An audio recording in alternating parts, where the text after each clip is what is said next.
morning, everybody. Oh, of course, my lash gonna be doing whatever I want to do. Good morning.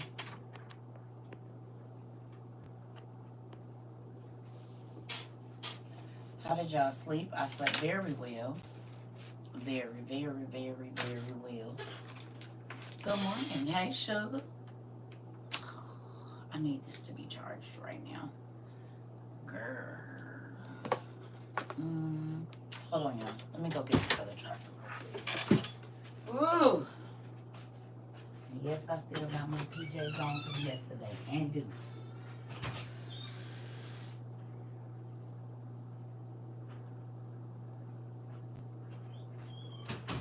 That sucks. I could have swore I charged this, but I guess I didn't. I might need to get my jacket. Hold on a second on my blanket. It's a little chilly in here.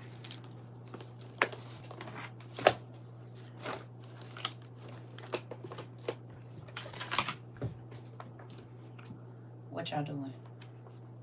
We about to have some class as soon as I can get some juice on this thing right here. Good morning, Ro. Sorry for everybody that had to hear me fussing folks out yesterday, but sometimes I got to put my foot down now, damn it. Good morning. Let me go get my blanket. It's cold. That's because your air is on 68, girl.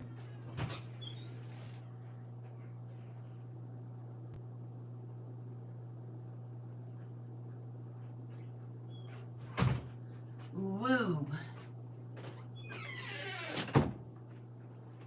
So we gonna be in the Old Testament on today. You missed it. I was just fussing folks out because people think they entitled to stuff that they not entitled to. And I be having to just let them know, hey, I do what I want to do. And that's it. You said, we used to it. Don't say that. I sure did hear all that. I was working in the background like, woo, who done made thee mad? It wasn't that I was angry. It's just, I don't know. Everybody different, but I can't be pressured into anything. Hey, hola. I cannot be pressured into anything. I can't be manipulated. I'm not doing nothing I don't want to do. Hey, I've been working a lot. We had to get the roof redone on the house and $24,000. Are you serious? Sheesh. She was mad. She was just putting people in order. I wasn't mad. Yeah, I was not mad. Boundaries, right? So, for me, oh, that's silly. I love everybody, but there's only so much I can do, and I'm not, y'all already know, I'm not, I didn't even think this was gonna go this long.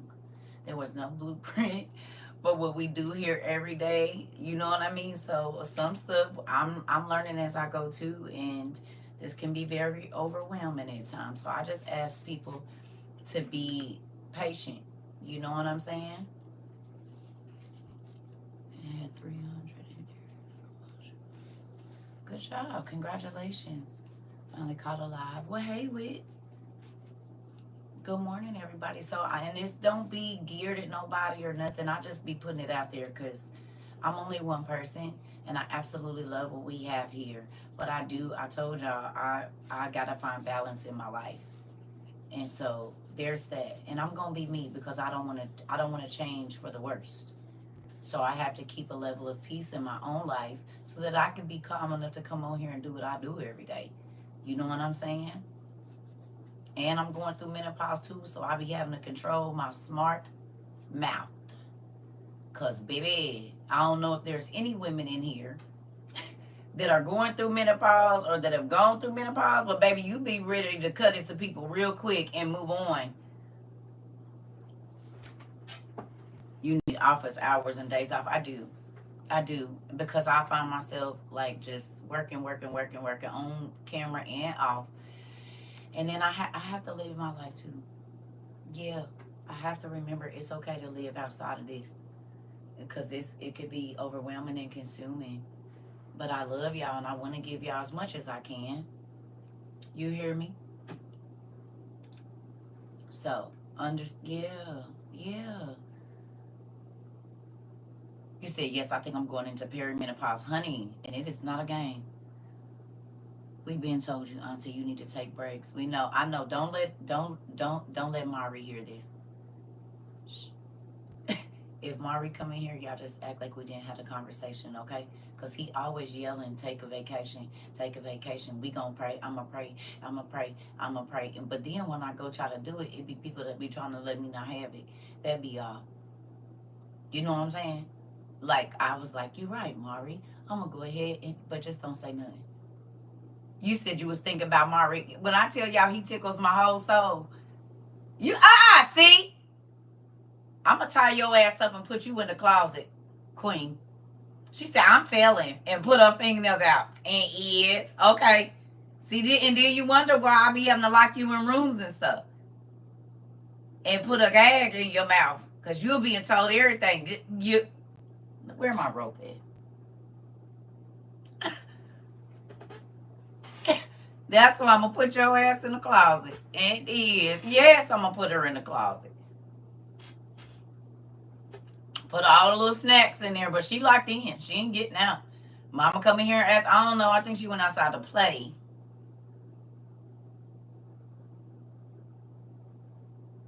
She gonna be in there asleep because she didn't cry because she tried to fight to get out, and I done put everything in front of the door. I'm glad you took some time to yourself during our reading week. I do. You said, I'm sorry. No. You better quit playing then. You better not say nothing. Just be quiet. That's what you're gonna do. You're gonna sit over there and eat your snacks. Hey, listen, hey, Nick, well, listen. Don't nobody got time to be playing with her. Y'all better come get y'all cousin. She always trying to get me in trouble, and she don't understand. I'm not getting in trouble no more. I'm not going back to trouble. Hey, so we going to be in the Old Testament today, and I don't like fussing, y'all. Can I be honest with y'all? Me and my cousin was just talking about this, my blood cousin. Mr. Avery said, Queen, I got your back. Okay, your ass can get tied up too, Mr. Avery. I am not above tying up senior citizens. Nuck if you buck, sir. We family. I'm going to tell them we was playing hide and seek.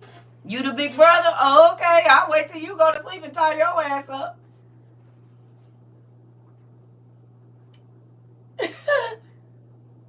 You don't remember the story I told you about my big brothers when they used to whoop me and my little brother? I said, when I get older, I'm going to push you down the stairs.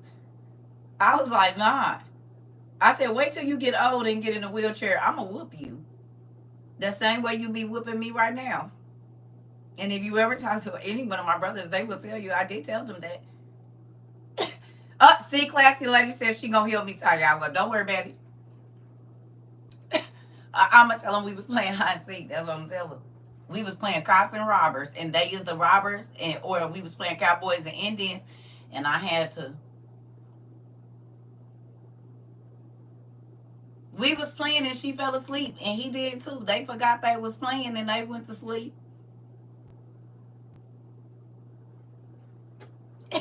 Better leave me alone. Listen, we can write. Right. Listen. I'm going to get I ain't above time one of those. No, seniors is rowdy, as you can see. Queen said, classy lady, how dare you? She said, wait, Miss Sis, I thought you was on our team. I got some riders for me, too. Hey, you said I'm keeping one eye open. It would be good to do so. That would be good. I think it's a very good thing to do. I think it's a hilarious thing to do. I think it is. Yup. Sleep with your ears open. I'm trying to tell you, just don't do it to yourself. Just don't. Because y'all be in the closet somewhere. Y'all be in the closet. Just like that. I ain't no respecter of persons and ain't. Everybody can get it. Old, young, feeble. What you need. If you can bring it, you can get it. So going on out of here. Have a seat. Now, I'm trying to wait for this to charge up to at least 10% because everything in my house be dead. Everything. I be talking to people and my iPad will just die. I be talking to people on my phone and it'll just die. I just be like, whatever. Equal opportunity. I'm trying to tell you, it is what it is. Listen, it is what it is. So,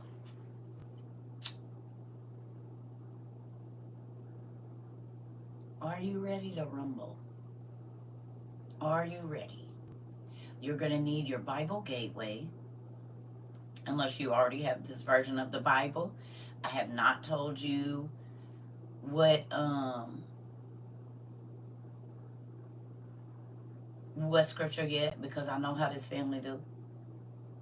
And if you want to be in here and these books offend you, please leave now, because I'm not in the mood. If you want to come in here and talk crazy and say some old weird stuff, I'm just blocking people off the top.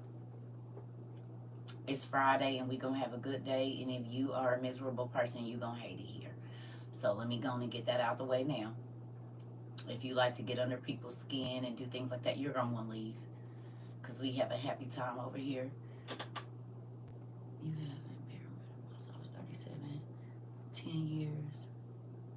Listen, and your temper be this short when folks, you have, what's up, Angela?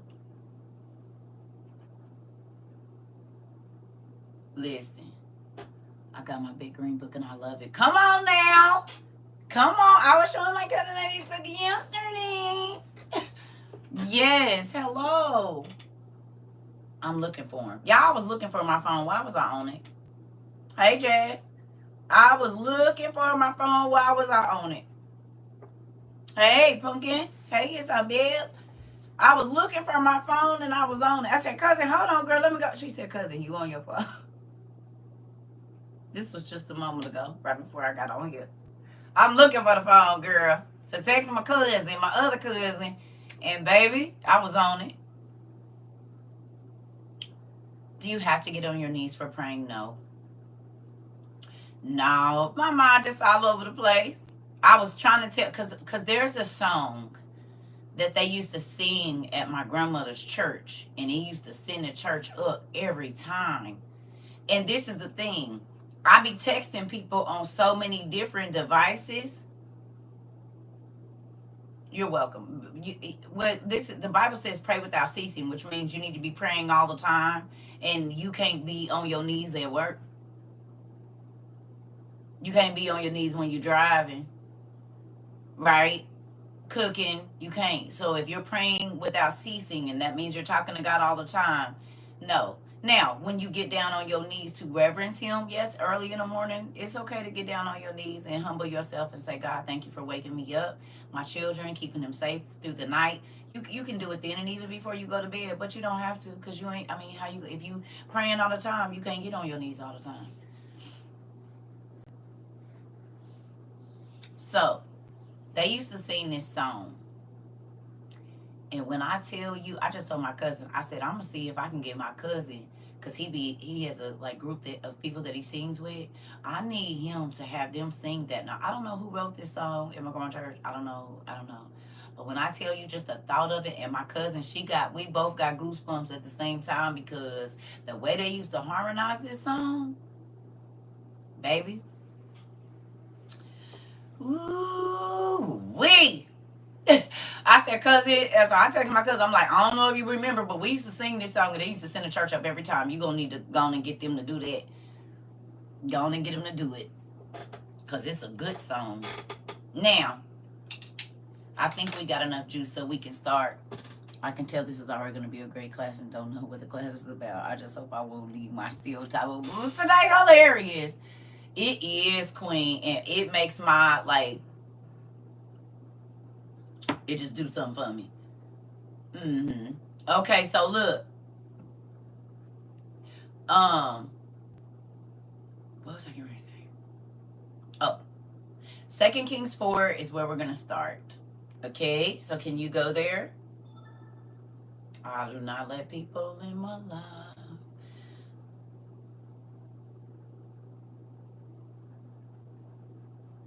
Second Kings 4, and we're going to bounce around. So say I when you got it. Yep, 2 Kings 4. And we read a little bit. We read a little bit of this before, but we about to move around.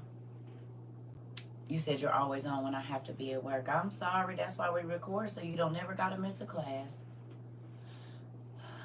We got over 1,000 classes on YouTube. It's a reason for that, because I can't be on when everybody at home. We got people all over the world. I just try to get on at whatever time the Lord tell me to get on. You know what I'm saying? Sorry.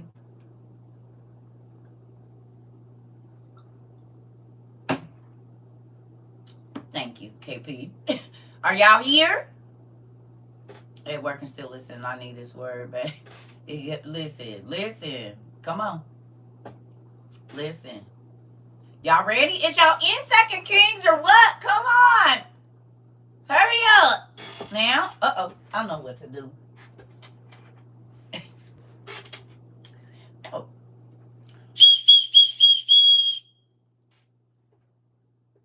Y'all ready? Huh?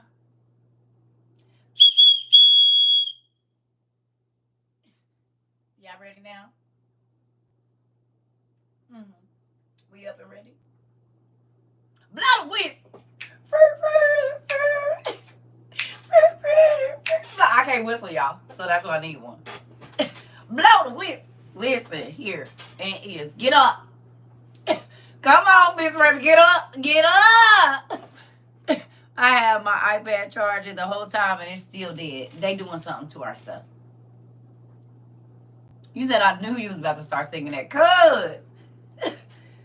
No, man. NIV. We going to the NIV real quick. Come on. Oh my goodness. Why do I keep coming back here? Because I was just telling something. We was just talking about you yesterday. Wasn't we talking about Toya yesterday? And then she showed up today. I said, I ain't seen her. So summoning is really a thing, I guess. Y'all be trying to summon me. Because didn't we talk about her yesterday? We talked about you yesterday. I use you. I said, until we get out of here, I'm going to talk about the lady that don't do witchcraft no more. Not trying to, but you know what I'm saying? You one of our biggest testimonies around here, Punky. There's a lot of y'all that was witches. We talked about that. Not saying she was, but I talked about you yesterday. And then I was telling my cousin about you yesterday. And here you are today. Hello. I missed you. You can't get away from us like that. We will hunt you down.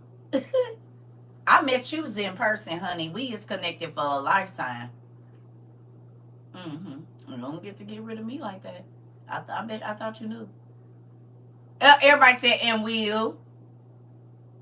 gonna come looking for you. Don't worry about it. And tell brother-in-law, hey, we ain't. And we coming to look for you. We is. You said I'm too old to run. That part, girl, me too. I'm going to be hobbling out of here now. Yeah, act like you don't see me. I need an invisibility cloak. That's what I need. I wouldn't have to run or nothing. I would not have to run or nothing. So who was in class last night? And I know some of y'all, we already read what we read last night. And some of you never read it before. But who was in class?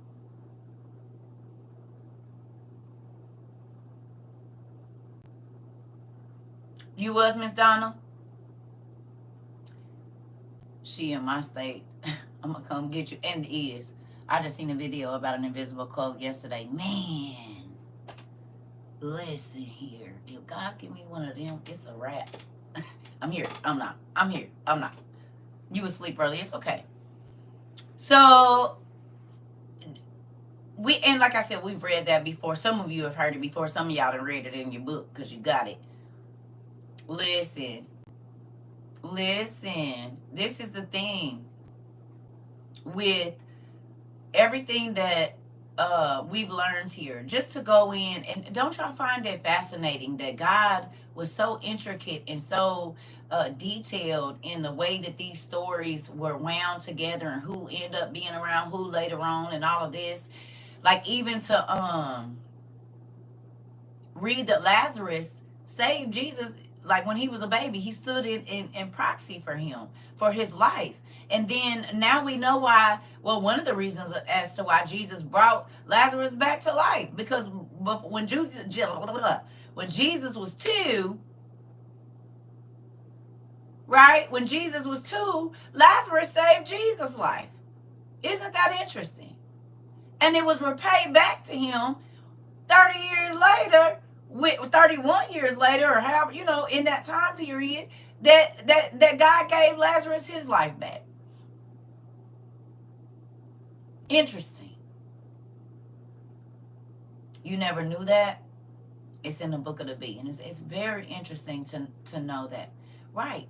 And so we think, like, even someone texted me the other day and was in class and they were like, to know that Jesus knew all of the people that end up being the disciples and stuff like that. He knew them as a kid, right? Judas and all of these people, they played together as children. Well, the KJV don't tell you that they knew each other. Hey, it don't tell you nothing about them knowing each other and playing together in primary school. But when you go and you read outside of the 66, you get the full story, and it just makes everything click together. Even also, that's why, like, we couldn't figure out why they wanted to crucify Jesus just from the things that it tells us in the KJV. But when you go and read the infancy of Jesus Christ, or the Thomas's gospel of the infancy of Jesus Christ, you realize Jesus was giving them the business from the time he got here. Well, technically before, because Shadrach, Meshach, and Abednego, however you say his name, the 3 boys, they was before Jesus, and Jesus showed up even then. It said, "I see the Son of Man." It's 4 in there. I see the Son of Man. Well, how did y'all know what the Son of Man looked like if he hadn't been born yet?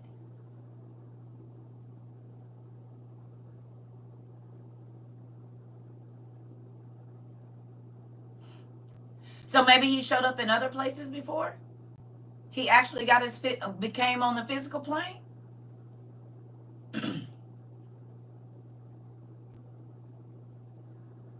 Hey, Tadera. Right? Because Jesus showed up on the spiritual plane before he ever got his body. But they were sick of him. By the time he was 5, they was probably sick of him. He was doing all kind of stuff. Not bad, but keeping people in check early. So you wonder why at 30 or 33 they wanted to crucify him, because he had been giving them the business for 30 years for sure. And not just in one place. He was all throughout ancient Mesopotamia because they was hiding him. He was in Egypt. They was all over the place. Like CERCA used to be. The Lord was hiding me because folks wanted to sift me as wheat. And God said, let me take her over here in the trap real quick. And nobody will ever look for her over there. They'll never look for her in the shake 'em up. Oh, of course they won't look for her there. Let's take her there. The after hours, they're not going to be looking for her there. We'll take her in there. You just going to sit in the corner. Nobody ever know you're here. He hid me in the dark spaces. You hear me? Thank you, Dad. For this time when he was going to help me come out into the light. You hear me? He hid me, boy. Indeed. Thank you, Dad. Thanks.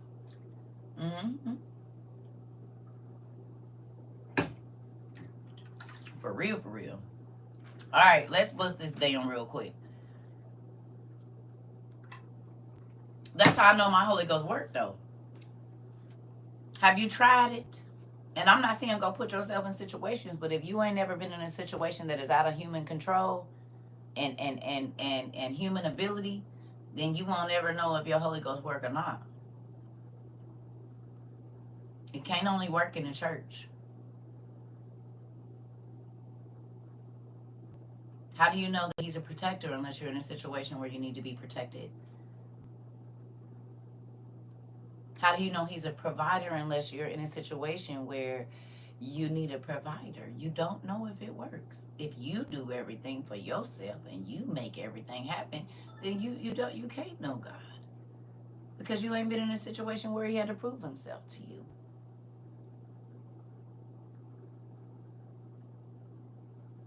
So you can hoop and holler about the Bible all day, but tell me what he is. He been a father when your parents disowned you. He been a mother when you didn't have one. He been a comforter when you didn't have nobody to tell you it was going to be? Like, what has he been to you? I can tell you what he done been to me. He done been the police. He done been the executioner. He done been all kinds of stuff. He done been the made the people pay retribution. He done made my enemies my footstools. He done blessed my kids. He done, I can tell you, he done protected me from my loved ones. He done did all kinds of stuff, babe. He was the realtor, the banker. You hear me? The person that write off my debt. He done, look. He done been everything. And I'm grateful because I know him in more than just one way. I don't want to only know him in one facet. I want to know how many areas of my life you can change. How many areas of my life can you more for me? Because I done tried over and over and it still keep looking the same. He even protected me from myself. Girl, that's the biggest one. Come on, Miss Jules. That's the biggest one. Yeah, that's the biggest one. Self-harm be the worst harm, don't it? Can't nobody hurt you like you. What you done said? Ooh, girl, you hit the nail on the head with that one. All right, let's go. Y'all ready? Here we go. Here we go. Here we go. So it says, the wife of a man from the company of the prophets cried out to Elisha, your servant, my husband, is unalived, and you know that he revered the Lord. But now his creditor is coming to take my 2 boys as his slaves. And Elisha replied to her, how can I help you? Tell me, what do you have in your house? And your servant has nothing there at all, she said, except a small jar of olive oil. Elisha said, go around and ask your neighbors for empty jars. Don't ask for just a few. I'm going to say that again. Go around and ask all your neighbors for empty jars. Don't ask for just a little bit. I need all the empty pots you got.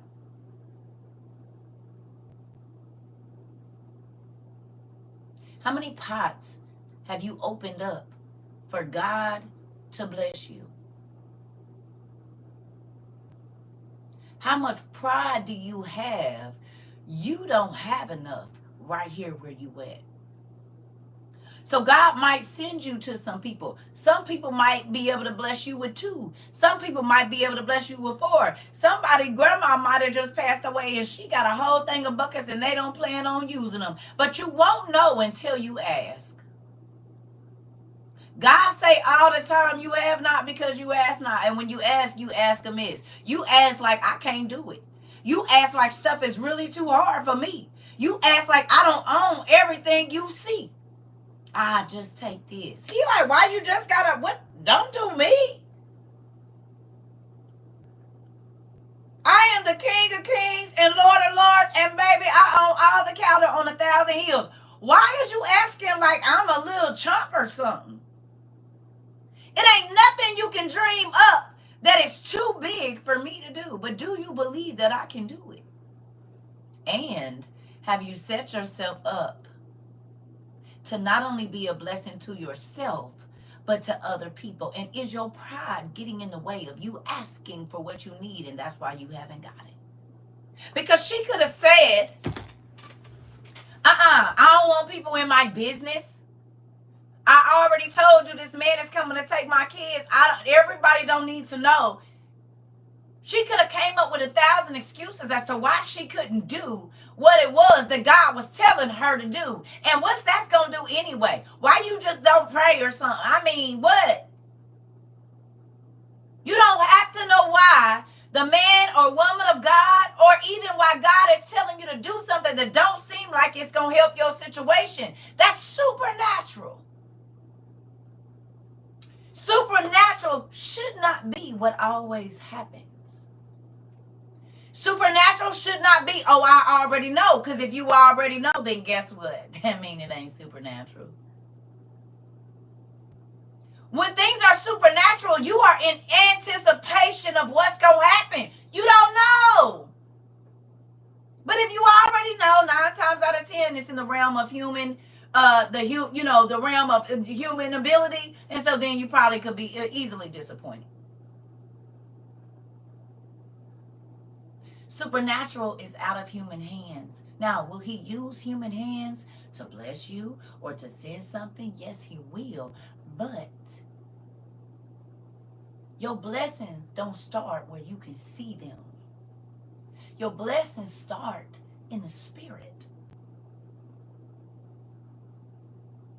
She had to make it up in her mind that whatever this man was telling her to do was going to change. She went there for help. But how many times do people go for help, and then when a person starts to, oh, that ain't what I wanted to hear. Well, then why did you call me? You don't want no help from me.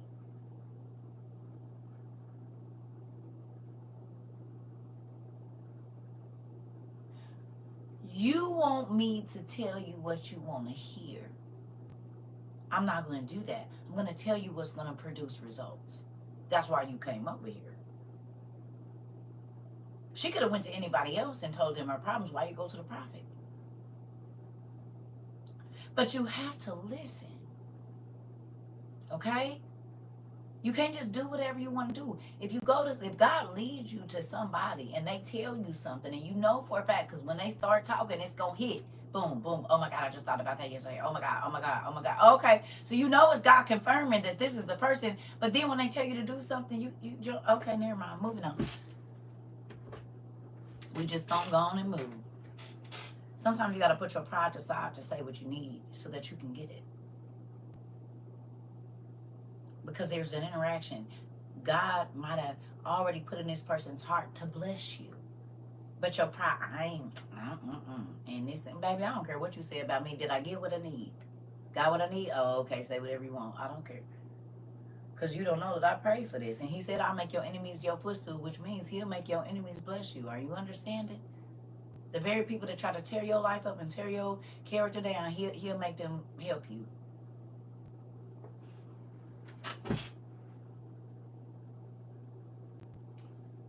You understand? He will make them help you. The very people that tried to hurt you. He'll make them be a blessing to you. That's why you just be good to people.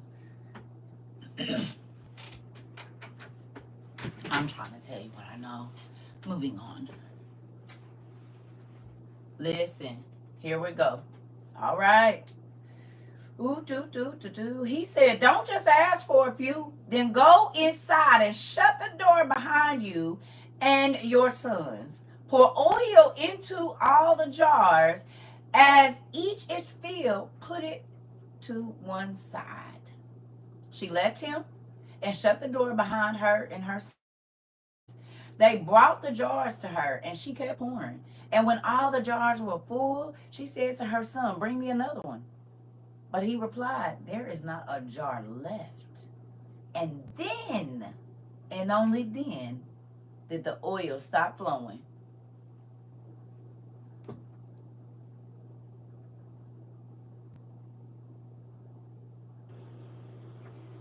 Because it was divine, the oil didn't start to flow until she was obedient. But after she had filled up every single vessel in her house with olive oil, once there was no more, there was no more need of the miracle. Do you understand? God knows exactly how much you need. This is why you don't have to be greedy. You don't have to be rapacious. You don't have to be selfish, because God has a blessing designed especially for you. You will be able to bless others with what he got for you. But if you always looking at what somebody else got, you will never know the blessing he got for you. And if you always, then you cheat yourself. Do you understand? You cheat you. Do you want the blessing or not?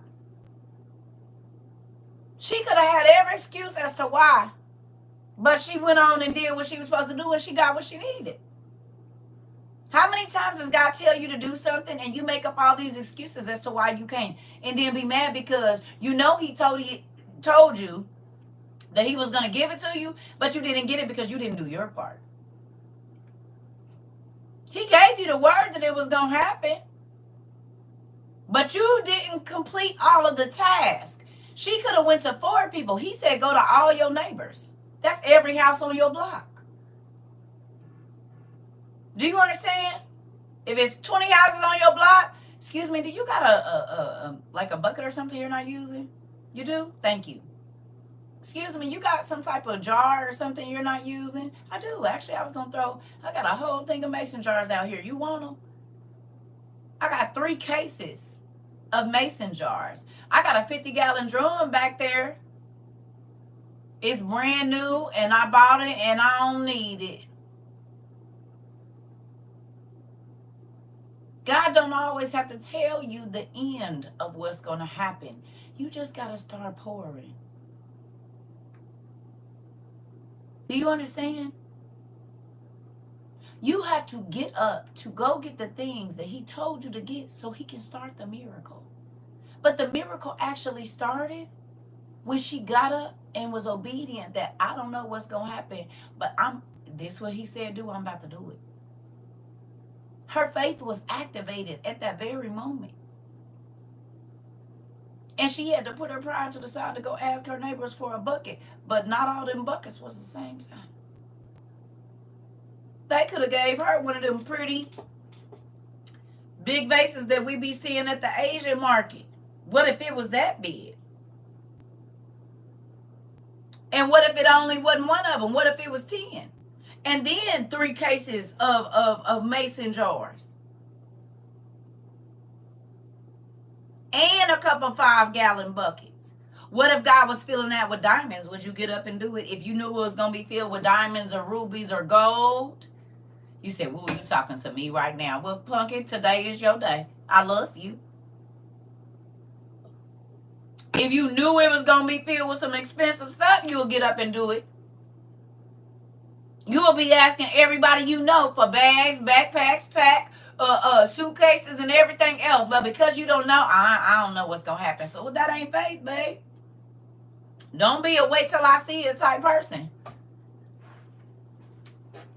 You treat yourself when you do that. I don't got to see it. I don't got to know where it's coming from. I just got to believe that he going to do it. That's it. And whatever he told me to do or wherever he told me, like I told y'all, people would tell me that God wasn't telling me to move all over the country. But God had been laid everything out for me. And the times that I didn't listen, I was always struggling. The times that I did listen, I don't know. The times that I did listen, everything I needed was provided by the time I got there. I can honestly say that I lived like them disciples, y'all, and was going place to place, having to stay with folks, didn't understand, but God would bless me. It used to be crazy. It used to be crazy for real. This story has been on my mind, so I know this message was for me dealing with my situation. Well, come on in then. I told y'all, God know what we all need at whatever time, so let's go then. All right. She went and told the man of God, and he said, go sell the oil and pay your debts.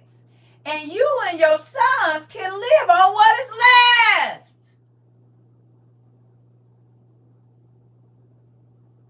So not only do you get to keep your sons, God will give you enough money to pay off your debt and money to live on. And you don't want to be obedient?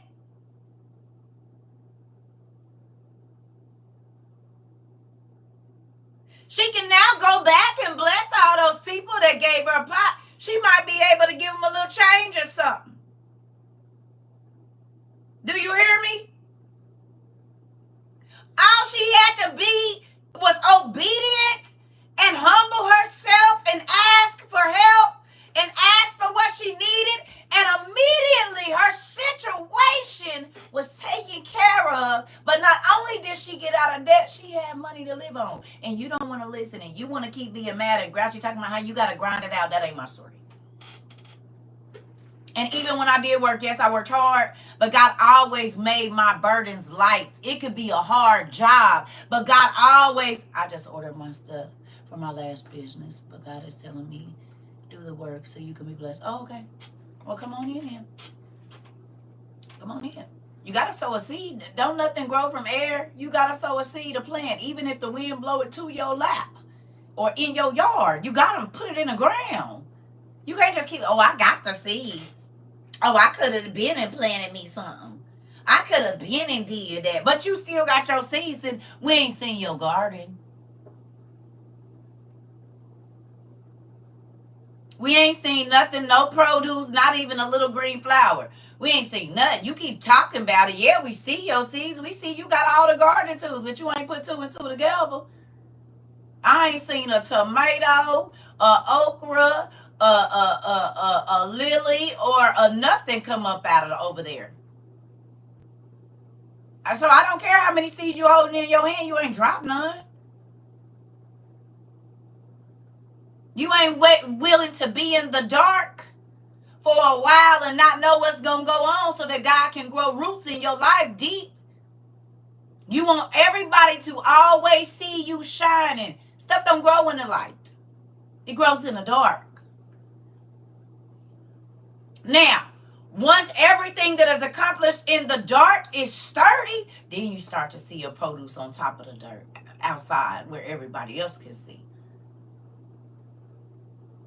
But you would want to make sure your foundation is good and your roots are strong and they found resources of water and nutrients in the dark. Sometimes you got to be in the dark. But guess what? If you not and you always up on top of the surface, birds is going to come take your seeds. Ain't nothing growing. The sun going to beat down so you ain't even got time to soften and open up. Like you, that's what you want? We ain't never going to see nothing. You can't just throw the seeds out there. Some stuff it'll take root like that. But you want something deep enough to where it's protected from the enemies that are going to come and try to pluck up your produce before you get it. Remember we talked about those friends that are, they helped you deliver the bricks and secretly they building walls in front of you so you can't get to it. You think they helping you build your staircase and they not. Or they're not putting the right amount of mortar so stuff in your life ain't going to be level. Or not sturdy. So every third brick, they not putting no mortar in there, which is going to make your foundation shift. Because they really a hater. Like, you got to learn. Hey, you got to learn.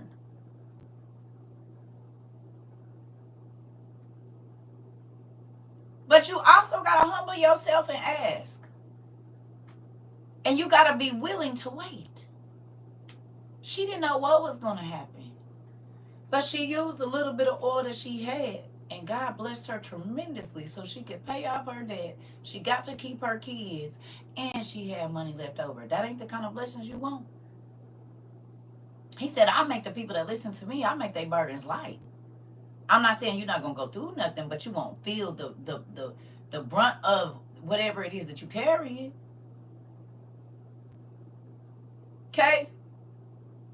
She had to be obedient, though, and she got what she needed.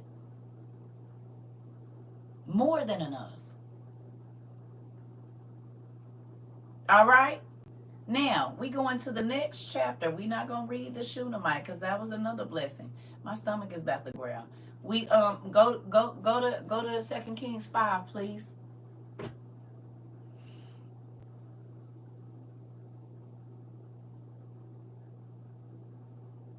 Anita, call them and tell them you need a hardship arrangement. Tell them you're going to pay them $20. I don't know how much the bill is, but whatever 1% of whatever you owe is, pay them that for 3 months. Up it, double that. So if it's $10, pay them $10 for 3 months. Okay? Then the next 3 months, pay them $20 every month. And then tell them that you're going to talk about a settlement at the end of that so you can settle in full. You don't know if you're going to have the full balloon payment or not. But every payment that you make, I don't care if it's 75 cents, they have to report that to the credit bureau as payment made on your debt. That's already going to make your credit look a little bit better. So there you go. That way they're not harassing you. I got $10 a month for y'all, $5 a month for 5 months until I read. It's a real thing. They gotta make a pay. If you send in 75 cents, they gotta show that you made a payment, which starts making your payment history change. I did collections for 7 years. This I know. They taking you to court already? Is it for well, that might be different. Is it for apartments? Never mind. Just pray. Call them. God could have, look, they might be running some kind of settlement or something. Just call them and see. Just call them.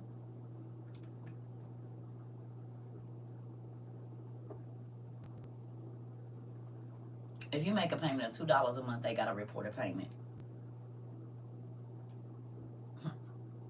And it's going to show that little green button for 6 months that you've been making payments. 55 cents if that's what you got. Don't they say bad credit better than no credit? It's a thing.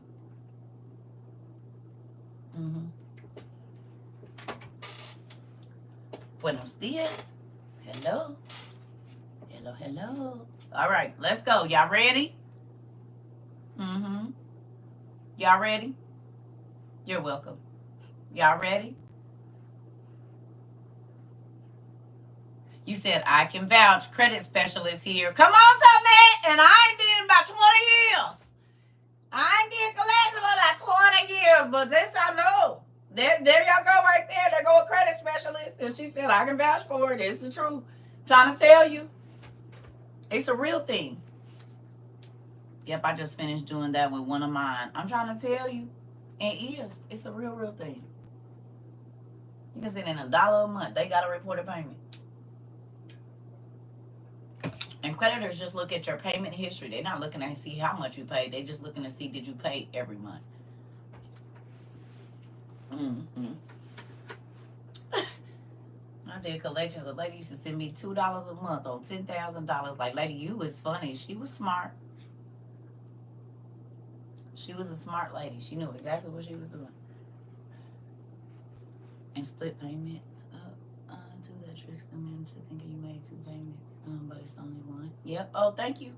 And split payments up into 2. It makes them. Well, we don't want to trick nobody, but yeah, it's 2 payments. Even if it's every 2 weeks, it's 2 payments. We ain't tricking them. We don't want to trick nobody, but it's validated. I made 2 payments. If I tell you I'm gonna pay you $10 by Friday, if I pay you $3 on Tuesday and $7 on Friday, you still got your $10. You right, Tonette? Look at, you get credit history and all kinds of stuff over here. It sure does. I love y'all. You see, we got everybody over here. Why you don't want to be a part of our community? You can send them $1 money order, honey, every month. It's a real thing. Now, come on. Here we go. Now, Naaman was commander of the army of the king of Aram. And he was a great man in the sight of his master and highly regarded, because through him the Lord had given victory to Aram. And he was a valiant soldier, but he had leprosy. Now, bands of raiders from Aram had gone out and taken captive a young girl from Israel. And she served Naaman's wife. She said to her mistress, if only my master would see the prophet who was in Samaria, he would cure him of his leprosy. Naaman went to his master and told him what the girl from Israel had said. By all means, the king of Aram replied, I will send a letter to the king of Israel. So Naaman left, taking with him 10 talents of silver, 6,000 shekels of gold, and 10 sets of clothing. Now, I got on the internet, and let me get my other phone because I want to read this with y'all. Please and thank you. Please and thank you.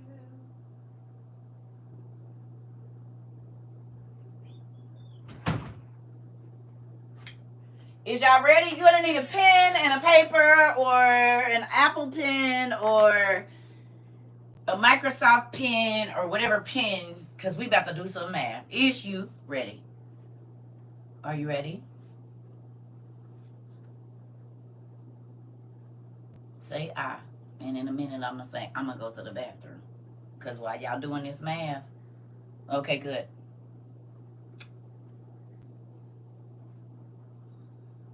I need you to tell me how much money in today Naaman was taken to the king of Israel. Okay? You can actually find the answer right on the internet. It's really easy. But I'm going to say this now. Now, this is what I found. It says when okay, the gold talent is reported as weighing roughly the same as a person.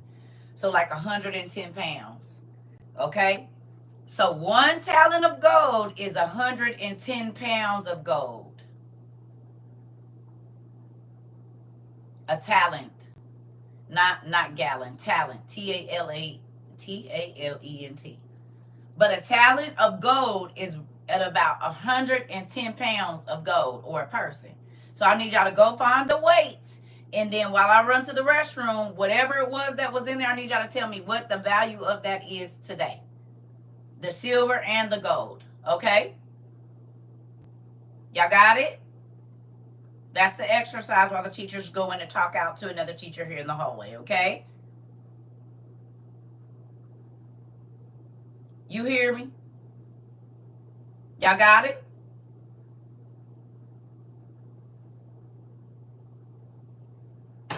Okay, I'll be back. And the numbers should be the same. They shouldn't be way, way out.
Okay.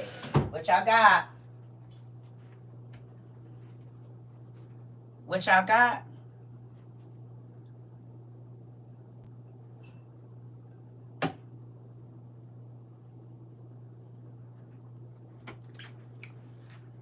said 400,000, $116. Okay. And that's for what?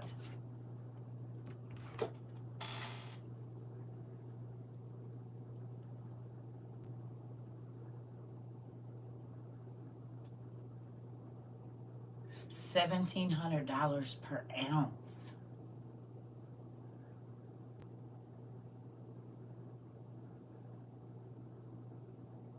And there's 16 ounces in a pound, right? So $1,700 per ounce times 16 ounces times 110, right? Is that the math we doing?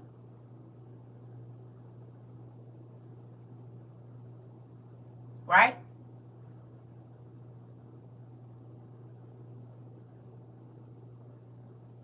There's 31. Right, but we're not talking about a troy ounce right now. I get it, but we doing this right here.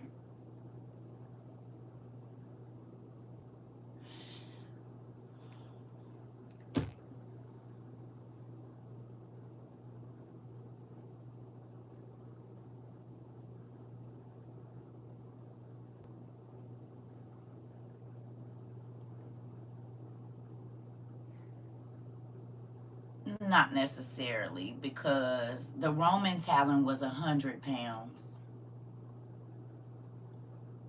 The other one was 110.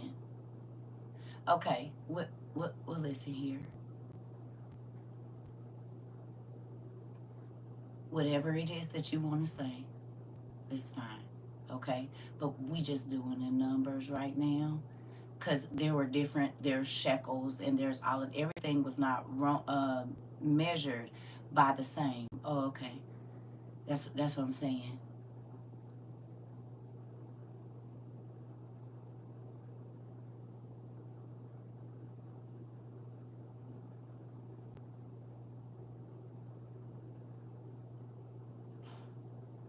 I found that one talent equals 3,000 shekels. How much does a shekel weigh?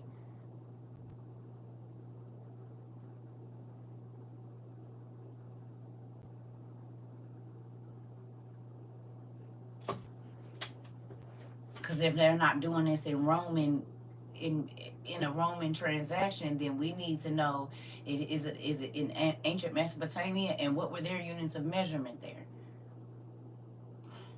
And it's looking like it's in Israel. And I don't think that the king of Aram was Roman. The Arameans were not Roman, so then we would need to weigh it in a weight that they were using at that time.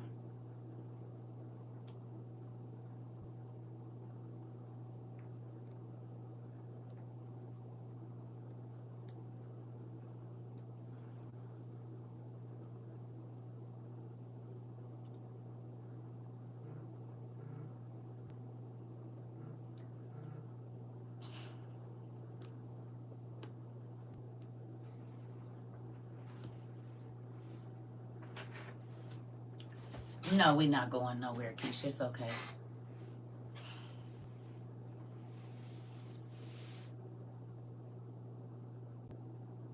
What we use in America. What you're talking about the American weights, or what's used right now. But this was over 2,000 years ago. So we're adding up what the value of and how they added it up. Yes, things change all the time, but that's not what we're doing here.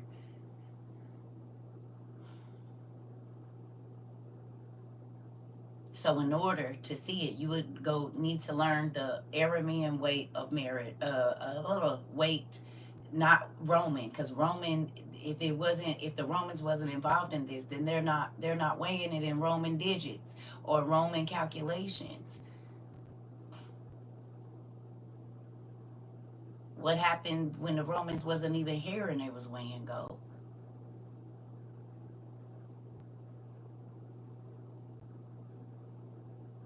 or silver or whatever else it was.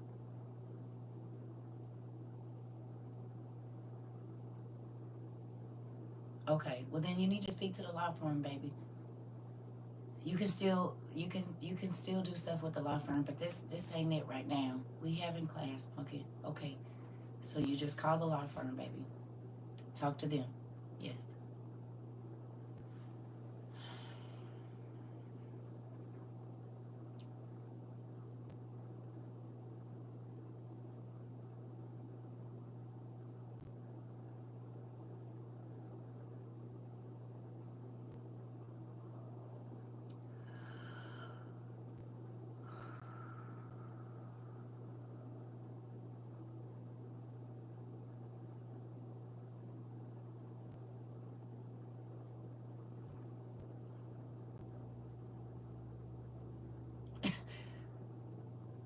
No, bless their hearts. Listen. What are the roundabout numbers that y'all came up with how much money this man took to the king of Israel? Just throw out some numbers. What did y'all get? What was the roundabout value of what y'all got with the gold and silver that showed up? What is it?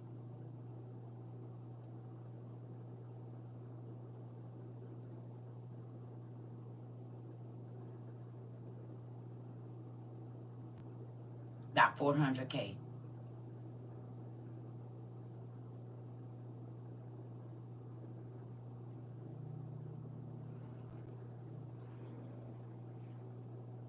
How many ounces are in a pound?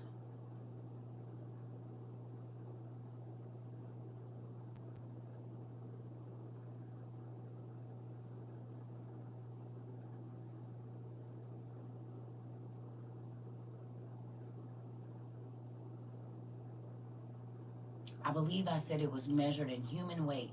So, if it's 110 pounds and there's 16 ounces in every pound,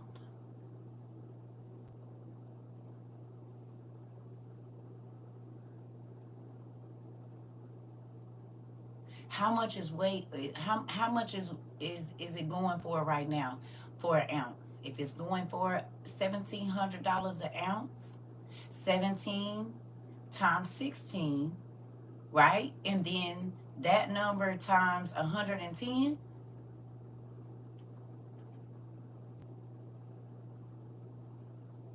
Is that not the math we're doing, or am I wrong? And I could be, but is that not, if it's 16 ounces in 1 pound, and I said that they're saying that this is 110 pounds is what this talent is worth, then how much is that worth?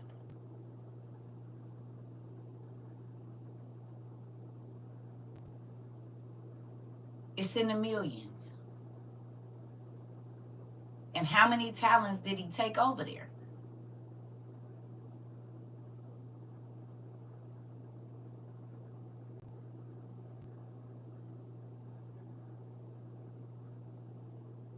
Gold today is $2,332 per ounce today.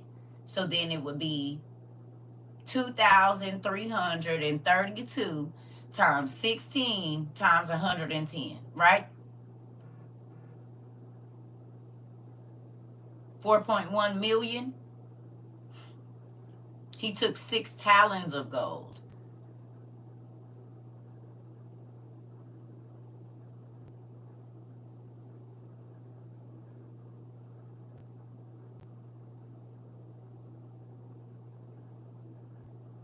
Basically, what I was trying to get y'all to see is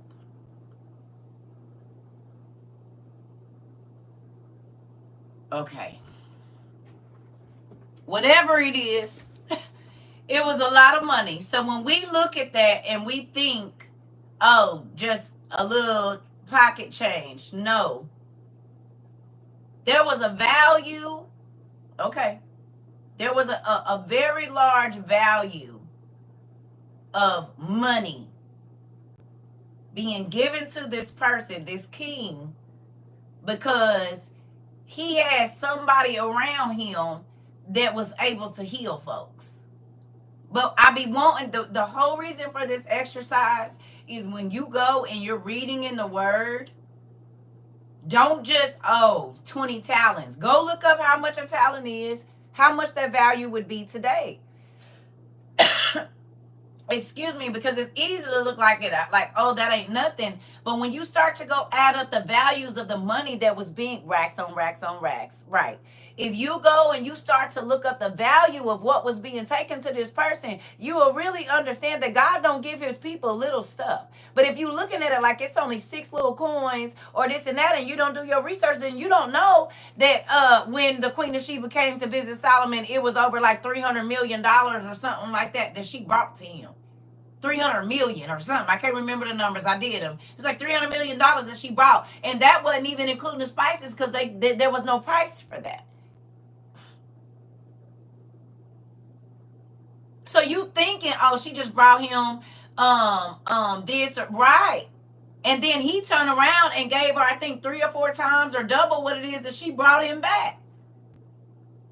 He sent her back with, I think, double or a couple times more than what she brought to him. So how much money did she leave with? As to why the Ethiopians are still so rich right now.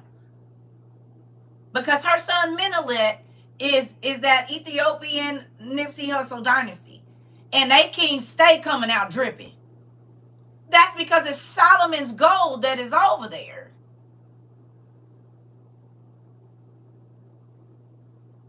So in the time of Menelik, he might have sent her back with $800 million worth of gold. We getting Bin Laden money.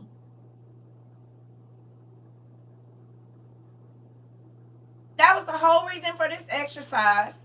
Is so that when you go and you start adding up the things that God, when he told him take this amount and take that amount, go add it up so you can see how much they got so you will know how much they're asking for. And then you won't keep asking for these little bitty blessings.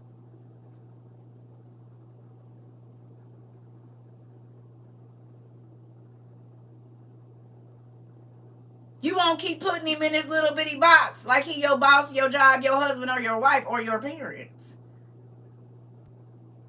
Supernatural means you damn near be about to pass out when it happens.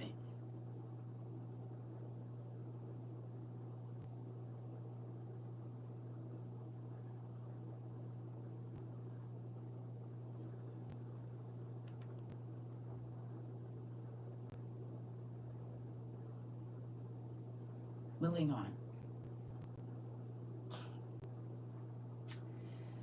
Whew. So Naaman left, taking with him 10 talents of silver and 6,000 shekels of gold and 10 sets of clothing.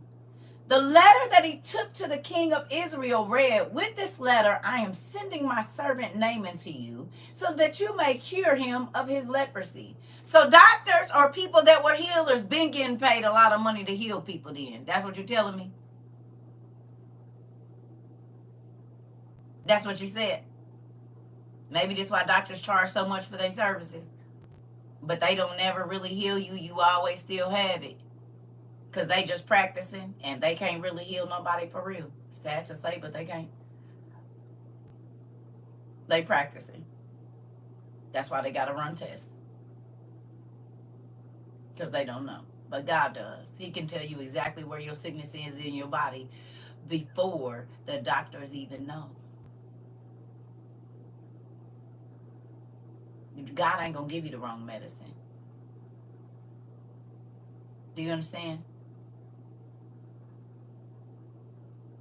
He's not going to give you a false positive. If he tell you something, that's what it is.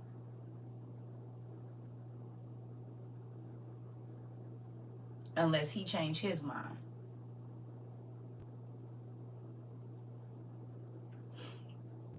Here we go.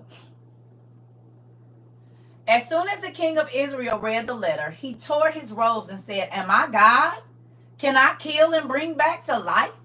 Why does this fellow send someone to me to be cured of his leprosy? See how he is trying to pick a quarrel with me. And when Elisha, the man of God,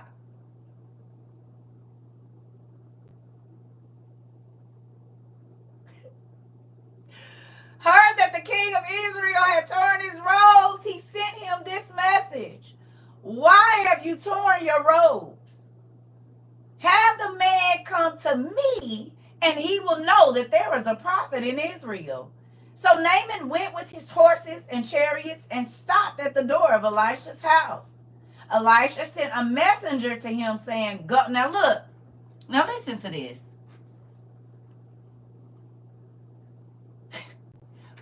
So the king tripping, he done ripped his clothes doing a Michael Jackson on stage in front of everybody, having a whole fit.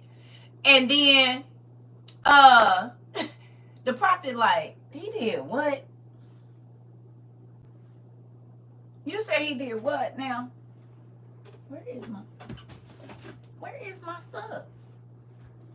Oh, there it goes. King. Yeah, what's up, man? Nah, I heard you down there tripping, man. What's going on? Why is you always stressed out, bro? I told you I got you.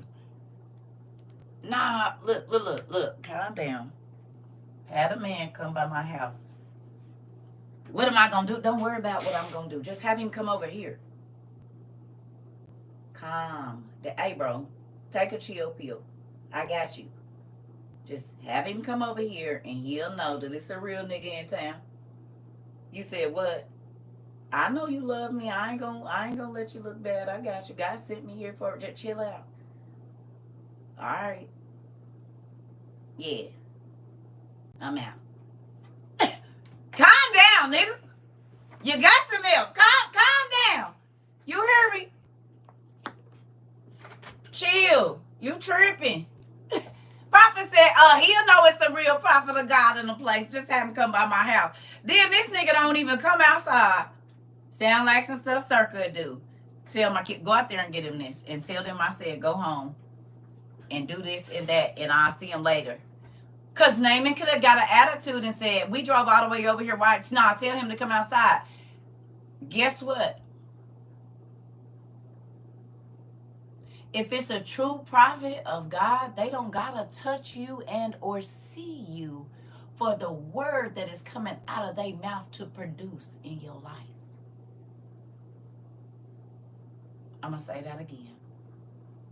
If it's a true prophet of God, they don't have to see you and or touch you for the word to work.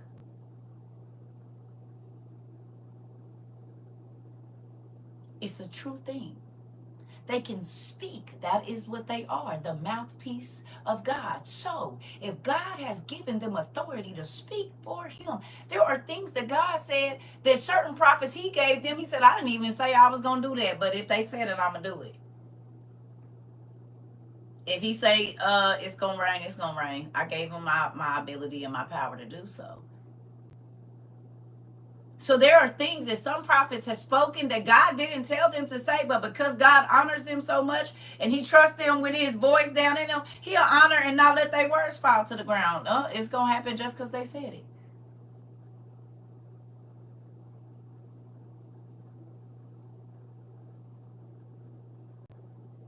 Do you hear me? And his word don't come back void. It don't. Let me ask you a question. And I'm not trying to be funny, but I want to see something. And I do ask this a lot.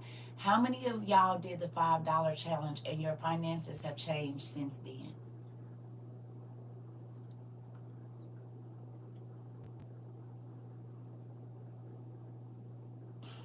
Just raise your hand. If you did the $5 challenge, and your finances been different ever since. You said me and still doing it. Did I have to touch you? Did I have to lay hands on you? I didn't even ask you to send me the $5. I told you to send the money to somebody else. Give it away to a stranger. Give it away to a homeless person. I ain't touched y'all. But instantly I heard raise, new car, new free couch, free food at job, kid that got blessed with something, husband got blessed with something. Everywhere you go, somebody giving you something for free. Your bills is lower. You got credits on your accounts and all. How? For giving away $5 by a person that told you to do something and you ain't never touched them.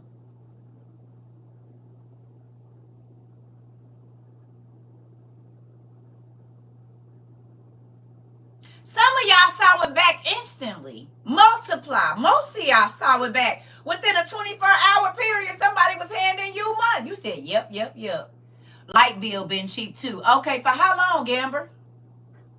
Yep, job raise, random check in the mail next day. Oh, okay. Okay. And it's all over the world. This is not just in the United States. We got people in Canada that did it. We got people in Africa that did it. We got people in Asia that did it. And guess what? They was blessed. What is the $5 challenge? The $5 challenge is this.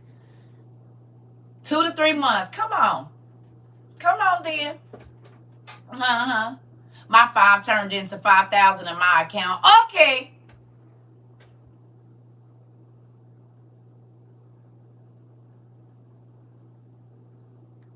Why would you not expect? You want to do it just because not to get something? So you just throwing seeds in the ground that you ain't going to eat off of? That ain't my life. Honey, if I'm planting watermelons, I plan on eating on them. I don't know. I mean, I got enough seeds to give you some so you can grow some too. But yeah, if I sow a seed, I plan. That's what seed time harvest means. And your spiritual life is your carnal life is a mirror of your spiritual life. So I'm not looking for it from somebody else, but God said if I do what he tell me to do, that I can expect the blessing. I'm in expectation of that. That's the scripture. But then he said you have not because you ask not. And so then there's that. But he said you could ask for all, ALL, like the laundry soap, and believe me, I do. I'd be like, oh, I thought I wanted this, and then I think I want that, and then I thought, and then maybe, and then if you could throw that into that, I mean, it might be a little too much right now, so should I stop asking? He said, I can do it all, baby, what else you want? You gotta know the word, huh? One lady got $24,000 paid on her mortgage. It was either $24,000 or $40,000 paid on her mortgage. Soon as she sold that $5, she found out about a program or something, and they paid $24,000 on her mortgage. Helped save her house. She didn't have to pay it back. You don't want none? Well, then fine. We just read the story about the widow. God gave her more than enough. What you mean? $5 challenge, you got to give $5 away to somebody you don't know. The lady behind you, the man on the corner, whoever. You just give away a $5 bill and tell God thank you. And wait and see. You said, I'm going to do it this week. Good job. I pray that you do. I'm trying to tell you, listen, it was some stingy folks in here at first. I'm trying to tell you. They was not giving them nothing. And they'll tell you they not stingy no more. Because they see how God do. What you mean? You got to know the word.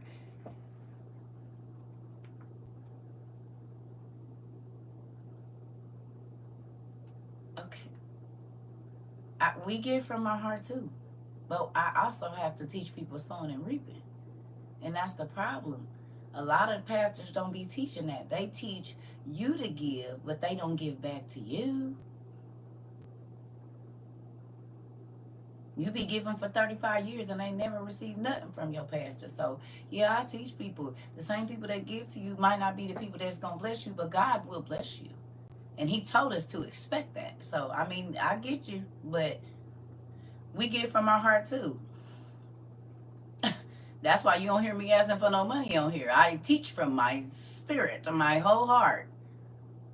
But I also have to teach people sowing and reaping. And that's something that people, the pastors teach people how to sow, but the people don't never reap from what the pastor. Yeah. Okay. All right. He be the only one reaping. She be the only. You gonna reap too. And I know that y'all have over here. And it makes me excited. Because I tell y'all, now journal what God did.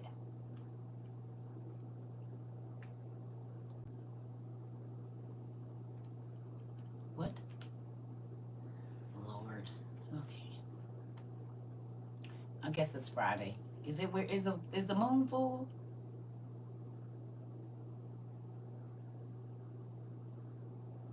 Is it a full moon this evening? Or is we going to, is it what's the status of the moon right now gonna be this evening? I just need to see something. Cause I remember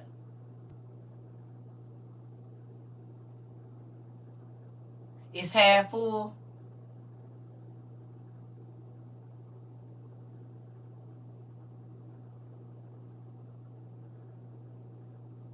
Is it? Okay. Because the crazies, I've been kind of paying attention to when a lot of the crazies come out.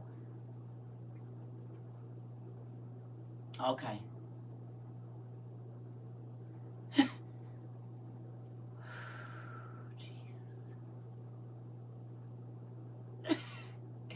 Because the crazies seem to come out around the same time every month. So I just be trying to, and it's always around when I'm about to be, y'all know, I have my mean week coming. The crazies come out, I'm trying to tell you. We call them drop dead friends. Folks that want to come in here and argue. You hear me?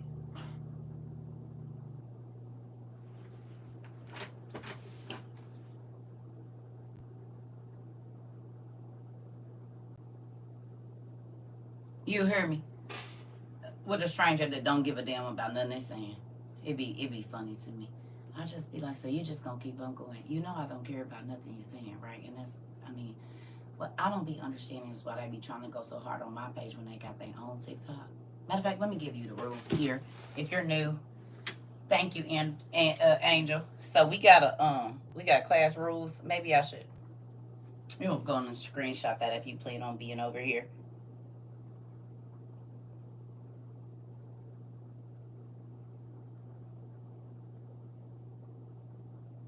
Thank you, Angel.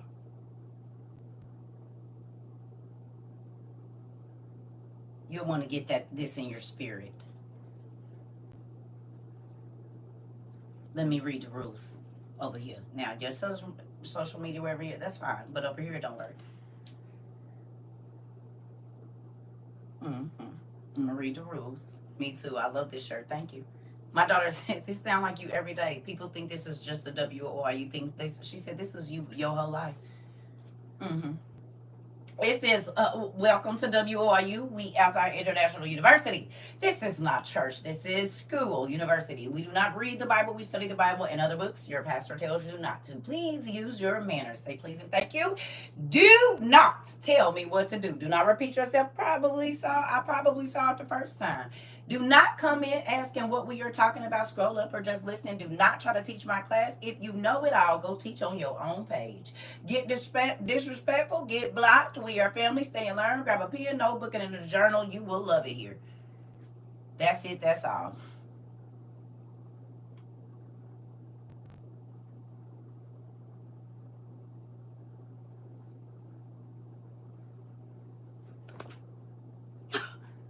Now, there's that. Moving on. The announcements is over. The heck?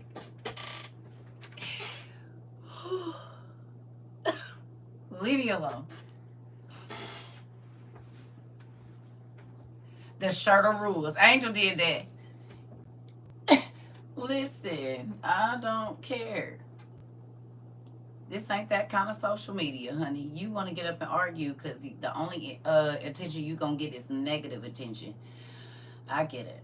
You don't feel, important in your life, so you get online and try to make people make you feel important. Well, you need to feel important in your own heart first, and then you won't be mad at other people trying to steal their shine or whatever it is that y'all be doing. I don't got time for it. Terms and conditions, they need to...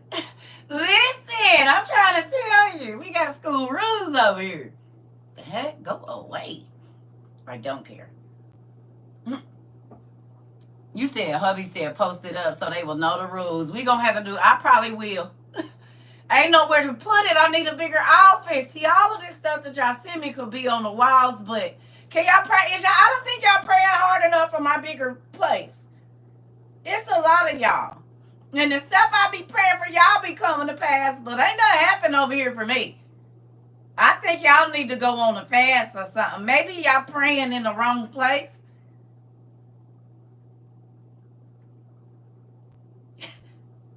You know, maybe that's it. Maybe y'all sending the prayers to the wrong prayer company. I think y'all might need to try and pray to on the other side. I think y'all sent the prayers to the wrong address. Listen here. Can y'all listen? Thank you. I think y'all might be sending them to the. Did y'all put the Lord's address on there? God Almighty. Y'all address it to God Almighty, or did y'all address it to somebody else? Because if you address it to Michael, Michael might not get it to him. Y'all might have sent it to the wrong prayer company. So I'm gonna need y'all to go back and check the address of where you sent it. It's gonna need to go to God Almighty, not the angels, because sometimes they don't do their job. Can y'all please? Can't. Okay. All right. Thank you. I appreciate it. That right. Right. Direct mail, not UPS. Yeah. I'm gonna need you guys. I sent it to the wrong address. Right, Queen. Cause see, I was thinking the way you be trying to tell my daddy on me, you had to have not put it in the right box at work or something. I think y'all might have put it in the wrong. You know, you just have them boxes and you go check your mailbox at work. I think y'all might have put it in the wrong one. Right, certified express mail. Can y'all do that? I'd appreciate it. All right, now let's get going here. Because y'all, I don't think y'all sent it to the right address. I don't know what's going on. Maybe y'all put the wrong name on it or something. It's too many of y'all. I don't know what's going on. So, with that, all right. We're going back over here. Now, it says, so Naaman went with his horses and chariots and stopped at the door of Elisha's house. Elisha sent a messenger to him saying, go wash yourself 7 times in the Jordan, and your flesh will be restored and you will be cleansed.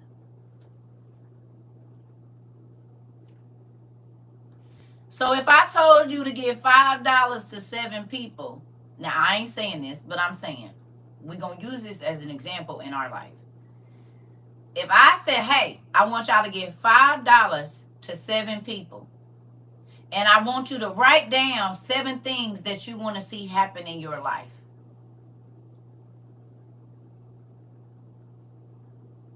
Would you do it?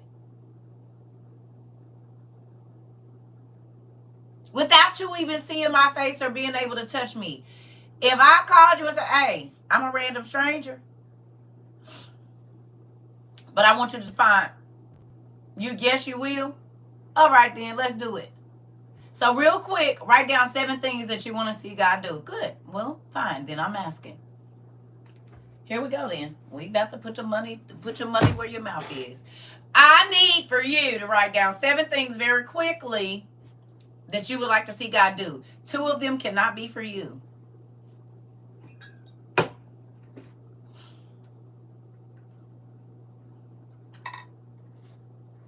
Or me. Or me. Or me. Can't be for 2 of them. Can't be for you. Nope, nothing for me.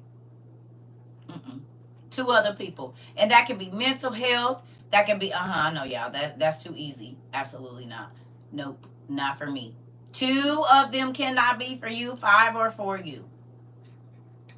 Or somebody, it could be your kid being healed. Something that is relevant to your life is what I'm meaning. And not me. I'll be right back. And then whenever you got, what's that, $35? Is that $35? 7 people, $5. You could pay $5 on a person, food behind you. Give $5 to your employee at work. I don't know. But just $5. Because $5. Okay. So you got to give away $35. It don't got to be today. Just put $35 in the car in the cup holder or something. Okay? And God will tell you who to give it to.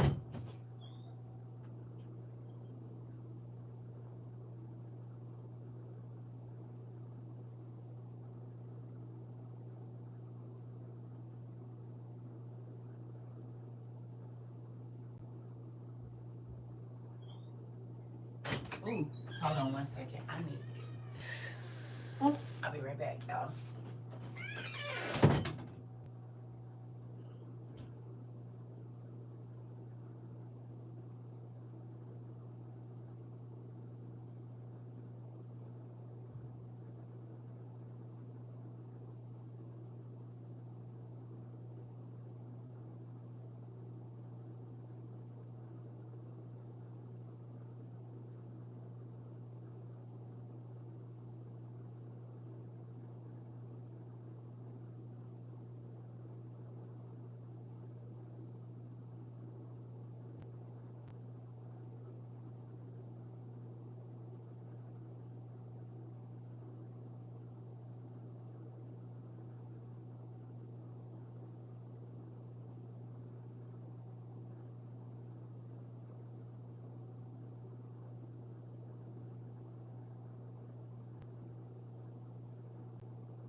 All right.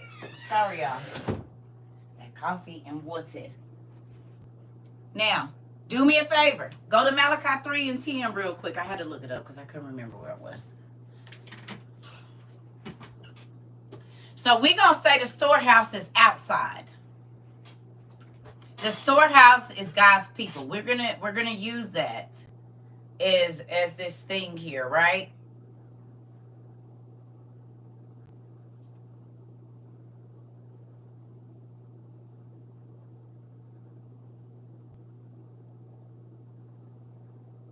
Okay.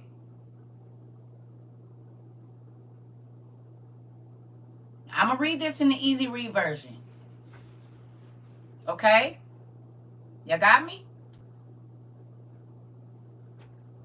You can't think of 7? Well, looks like you need to not rush. I didn't say you had to write them all down. I mean, when it'll come to you. It'll come to you. Get thinking. I did it. That felt good to write down. Good job, pumpkin. All right. It says, the Lord all-powerful says, try this test.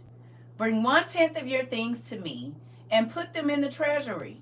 Bring food to my house. Test me. If you do these things, I will surely bless you. Good things will come to you like rain falling from the sky. You will have more than enough of everything. Who been here a while? Anybody been here a while? Not today, but in the WOIU community. How often do I tell y'all I don't need anything? There's nothing that I can actually say that I need other than a husband and some land and a truck. Maybe that. But that's in God's time. 3 and 10.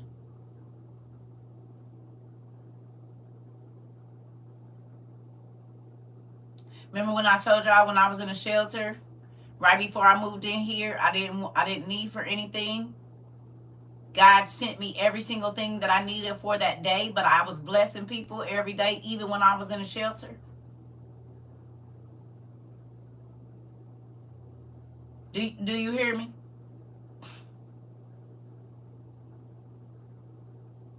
So we're going to say that the storehouse, and we're not going to ask you to give a tenth. We just going to ask you to sow a seed to strangers. Somebody you will never see again. Because I be trying to get people to see. God just want to know if he bless you, is anybody else going to get a cut of what you got? He be testing you. And sometimes you have not seen the blessings that you want from God, because immediately when you think about money coming in, baby, you done ran down everything you ain't thought about giving to nobody else.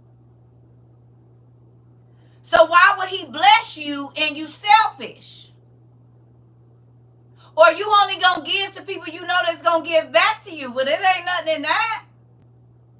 Oh, I'm not giving them no money because I don't know if I'm going to get my money back. So God can turn around and give you 10 times that. He said, take care of those that have less than you. And that's it.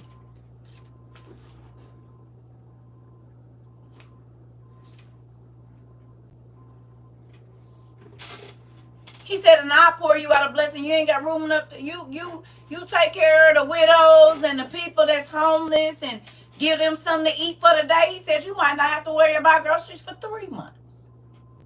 I'll let somebody at your job walk up to you and hand you a $500 gift card for a grocery store. Come on, Keish. Keish said you've often requested for people to stop sending you stuff because you don't have any room to put anything. That part. He gave me blessings I don't have room enough to receive. I got some packages sitting over there at the place today. I said, well, I'll wait till about 4 o'clock because I know these people. But it didn't just start even with this. In every place. I told y'all my godmother used to tell me, baby, everywhere God take you, he fills your space up where you ain't got no room. But immediately, any house that I moved into, I'm giving as soon as I get into the crib. To the people around me that I don't even know. You said, let me go bless someone real quick. Be right back. Okay. When you lighten another person's load, your load gets lighter. Who has been giving or doing more or giving time and all bills was paid? Come on. It could be a ride. You want a new car? How many rides you done gave in your car? Or do you tell people, I'm not driving over there? Well, then what you need a new car for? Can anybody get a ride? Do you pick up the other kids that might not be able to make it to whatever it is? Or you just, girl, because I ain't, they should have, and why would God bless you with something more? If you only worried about you getting up.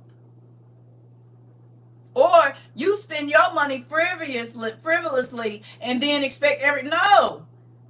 God said, be wise with the little and I'll give you much. But you can't go and splurge and then be like, God, wait, is you going to keep giving your kid your check?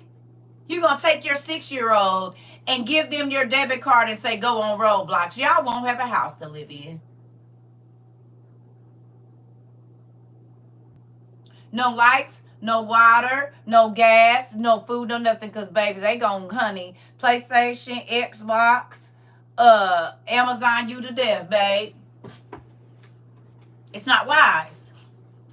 So you can't say, oh, God, if you give me $1 million, I'm going to do this. First of all, you ain't even went to see how much, if you did win $1 million, how much you really getting. And you done spent the whole million and don't know you only getting $546,000. So then you'll not want to spend on $1 million. You'll want to spend understanding that you're only going to get $546,000. Because 40% of your state go back to the government if you take the annuity payment. And then you got to pay state taxes. Have you ever, you want $1 million, so you'll probably want to ask for about 2.5.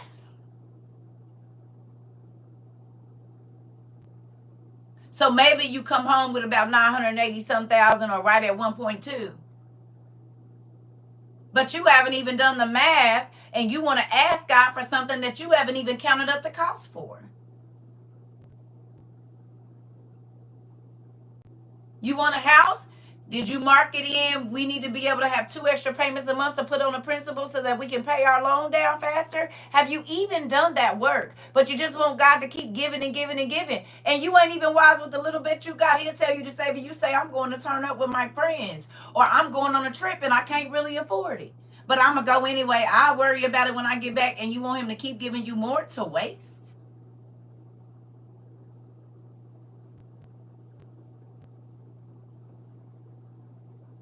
Come on, Lily.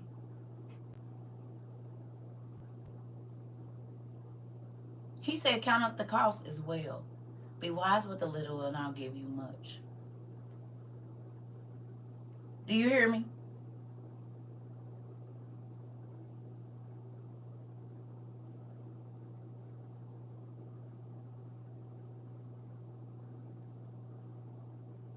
Just because you can doesn't mean you should. Yes, you can afford it, but do you need it? Because your little cousin just called you and asked you for $70 and you said you didn't have it, but then you turn around and went and bought an outfit that you ain't going to wear for 3 months and they needed it for their light bill. God would have made that outfit be damn near 90% off when you went to buy it if you would have blessed your cousin. Or maybe your husband would have went and bought it for you because he'd be looking in your phone while you sleep, and you could have came home and it was on the bed. You didn't even have to go buy it. Because that's what God do when you look out for people that have less than you, or just bless somebody that can't do nothing for you. He rains down blessings so much that you don't have room enough to receive. You want a new car? Give some rides to some of the kids that got to walk home.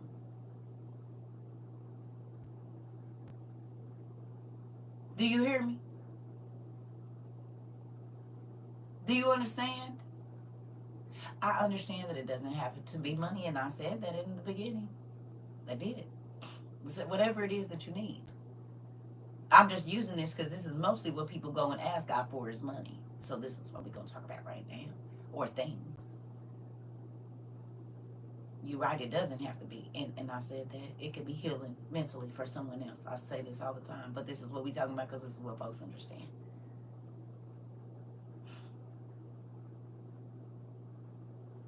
It's a lot of people in financial bind. So we not, I mean, if you don't need healing, then we're not talking about that.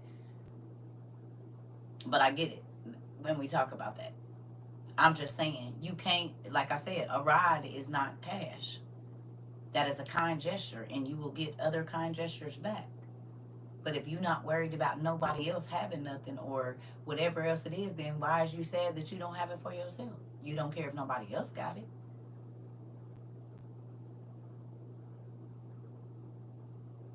I told you I've been called naive. My mom used to tell me I was trying to buy my friends, but my mama has also always told me ain't nobody ever bought me nothing. Don't nobody just walk up to me and give me nothing. Well, maybe you should try being naive. And I ain't trying to buy no friends, but if God showed me a need, I'm going to help fill it, especially if I have the ability to do so. Why would I walk by and let a person suffer, and then I'm going to be mad because folks is walking by me and letting me suffer? Well, you only get what you put out. If don't nobody give you nothing, I'm always giving stuff. But are you giving in the right manner? Are you giving? Because some people give you stuff to control you. And they'll give you a car, but if they can't tell you what to do with it, they're going to take the car back. Oh, okay, that's not the deal. Is it mine or is it not? I'm not borrowing from you. So if you give it to me, when we give people stuff here, I don't know if half of the people that we just sent books to really use them. I don't know. I can't worry about it. When I used to give money, people, I wouldn't be giving them my money, and you don't know what they gonna do with it. Well, God give you money, and He don't know what you gonna do with it because you a lie and say you gonna pay that bill, and then go to the store and be and spend all the money and asking Him for more. So what's the difference? Just because it ain't drugs or alcohol?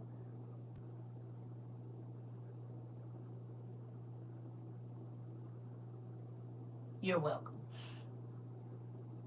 You buying wigs when you said you wasn't is the same. It's an addiction.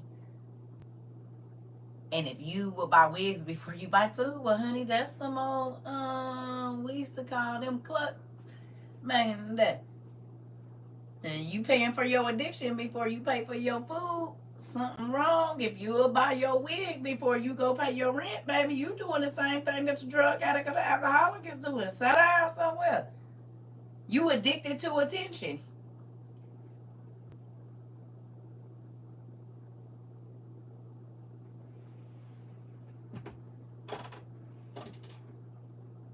That's why they say about me. I try to buy my friends, and I'm always receiving blessings. Come on, people be mad because they stingy, and I wouldn't give nobody nothing. I ain't doing nothing, and that's why you don't see the blessings I see. Why is you mad? I am not saying nothing about what you not doing. I don't care because I'm just opening these boxes or whatever it was when I was working. Like I told you, I done got raises, and I ain't been in my job 6 weeks, and got a $2 raise. And there's been people here 2 years, and they say, oh, that don't got nothing to do with me. Because I'm going to ask. You did. Wait a minute. You got to, and did. $1.76, $2.10, $1.50. You don't know if you don't ask, but don't be mad at me because I asked. Crazy. Come on, India. Sheesh, I never thought about it like that. Yeah. You ain't never gonna see the blessings I see because we don't do the same stuff.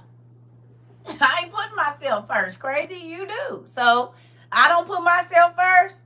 I think about others, and there's always somebody thinking about me. Even when I tell them they don't have to, they're like, nope, still gonna do it. Nope, still gonna do it. I'm not listening. One person in particular that I know. And she encourages other people not to listen. Yeah, don't listen to her. Do whatever you want. We don't even. You said that'll be me. 2 people. You right. 3, 4, 5, 6, 7. I be trying to be nice and just pick on one person, but it's a lot of y'all I can pick on. You said Air Queen, right? It's a lot of y'all. I just say that to you. You hear me? Listen to me, family.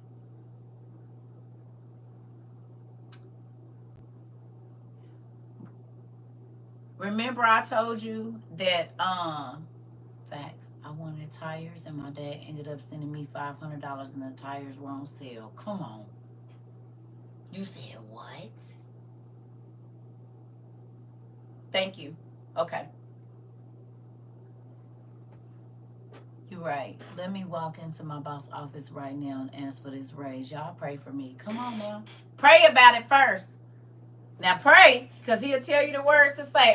Don't come over here with your eyes. Queen doing her eyes like that. Hey, what are you talking about, huh?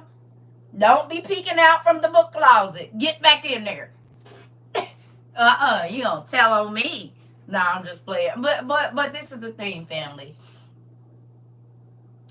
I have friends. Now we about to see. Now listen to me. I'm about to show you something. We about to finish this because I need y'all to see this. Y'all hear me? I need y'all to see this. The prophet said, don't trip. God is still in the building, even though you don't know how to access him.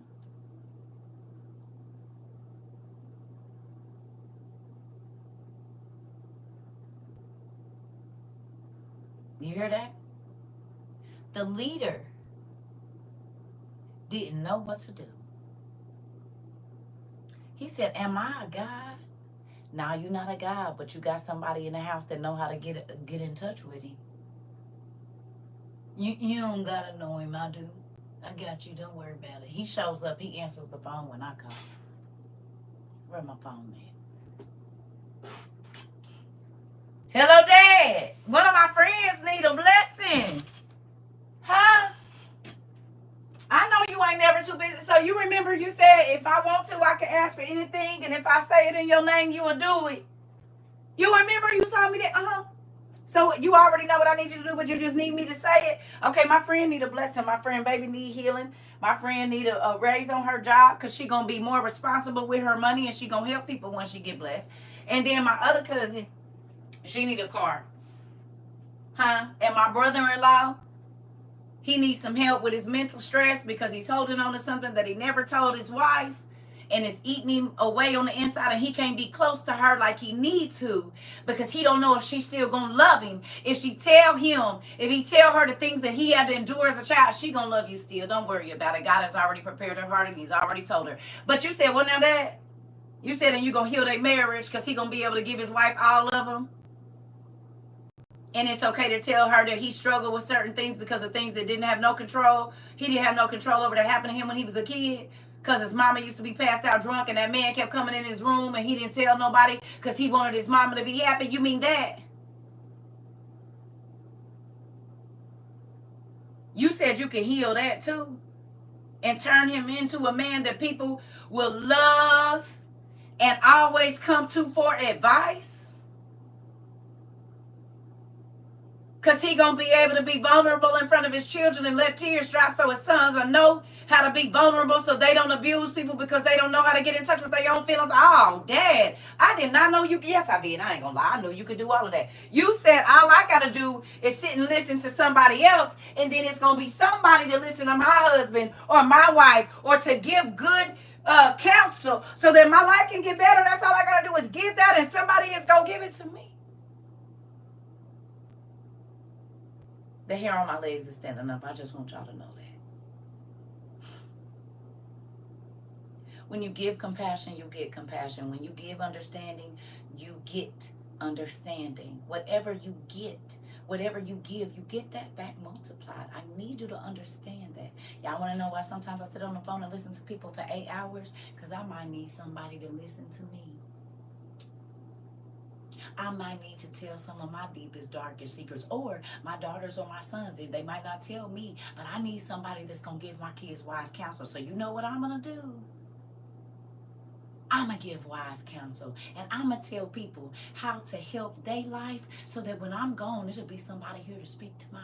But if I speak poison into your life, guess what somebody's going to do to my baby? If I tell you things that is going to hurt your life and not help it, guess what somebody's going to do to my baby?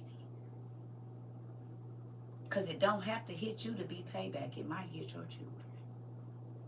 So maybe you didn't care about sleeping with nobody's husband and you put it in their face and maybe nobody slept with your husband, but it's going to hurt you to see your daughter cry. And you can't do nothing about it because you know that somebody is inflicting the same pain on her that you inflicted on somebody, and you was real proud when you was doing this. So keep your chest out when you see your baby broke down on the toilet crying, talking about, Mama, I can't believe it. It don't got to come back to you. It can hit your children. Like I told y'all, when I lived in Indy, it was a certain grocery store that I went to. And I would take my husband's tithes, which would be like $400 every 2 weeks. And I would bless different people in the store. Sometimes I bless the workers. Sometimes I bless the person around me. But guess what? My daughters are now going there, and the people that work there when I lived there don't even work there no more. But you know what happened? They be giving my babies free bags. A man ran out after my daughter and said, I'm buying all these groceries for you. You didn't have to leave nothing. Blase skip. And I was in here on the phone with y'all, so I couldn't. She had Cash App, tried to hit me for the Cash App, and I didn't even have it for her. You see what I'm saying? Because I was in here on the phone with y'all. But she didn't need me because God already had a ram in the bush right behind her in the line, who paid for all of her stuff and said, I don't want nothing from you. Have a blessed day. At the same store that I used to sow seeds at pretty much every week, and I ain't lived there in 3 years. And none of those people, that man probably wasn't even shopping there then. But my children are seeing the blessings of me blessing others that couldn't do nothing for me. Do you understand? My daughters, when they had their babies, they didn't want for nothing. And I didn't have to send nothing. God did it all. So much stuff that they constantly do. You need buckets of this. My baby had diapers for a year that she kept trying to give away, stacked up on the wall that people wouldn't even come get. Clothes, brand new with the tags on them. If you can come get them, you can have them.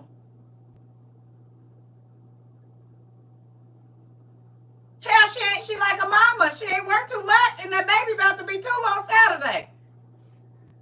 And the baby don't want for nothing. And she ain't doing nothing wrong. No scams, but you know what she will do? Do somebody hair for free, watch somebody kids and don't charge them nothing, or whatever it is that God told her to do, and her baby has been blessed because of it. Selfishness don't get you nowhere but unhappy. When you say I can't worry about nobody else's problems, I'm only worried about my own, well then there you go. Don't be talking about ain't nobody to worry about you. Because you don't care about nobody else. Stop it. You want something you ain't giving? That's funny.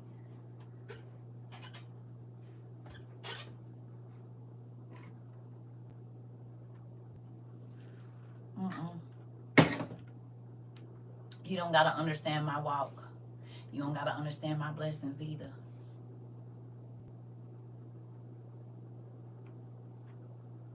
I wouldn't be doing that. I know when you don't receive the things that I get. And I'm not just talking about financial things or books. This is way before I ever came to TikTok. Man, I needed a house at one point in time. And my credit wasn't looking too good. That didn't mean I didn't get a 3,200 square foot house with a sauna in my washroom. 2.5 bathrooms with a master upstairs, beautiful kitchen, deck on my outside, and a hot water, what you call it, a jacuzzi tub underneath my deck in my backyard. What that mean? For a rack of money, I can afford that. And look here, you got the raise.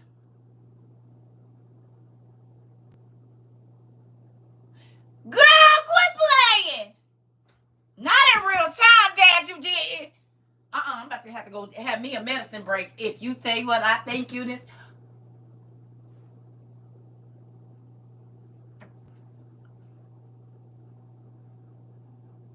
If it happened in real, is she here?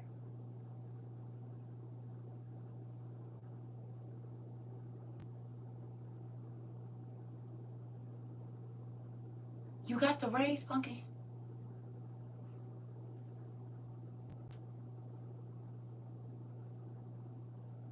Y'all, he just told me to look out for the retro trek for almost a year back, and we were just.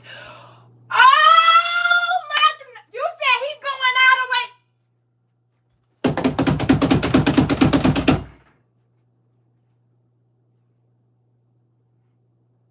You have not. God said, I've been waiting to bless you for 365 days. Your blessing been held up, baby, because you didn't ask for it. Okay. In real time, you said. In real time. In real time.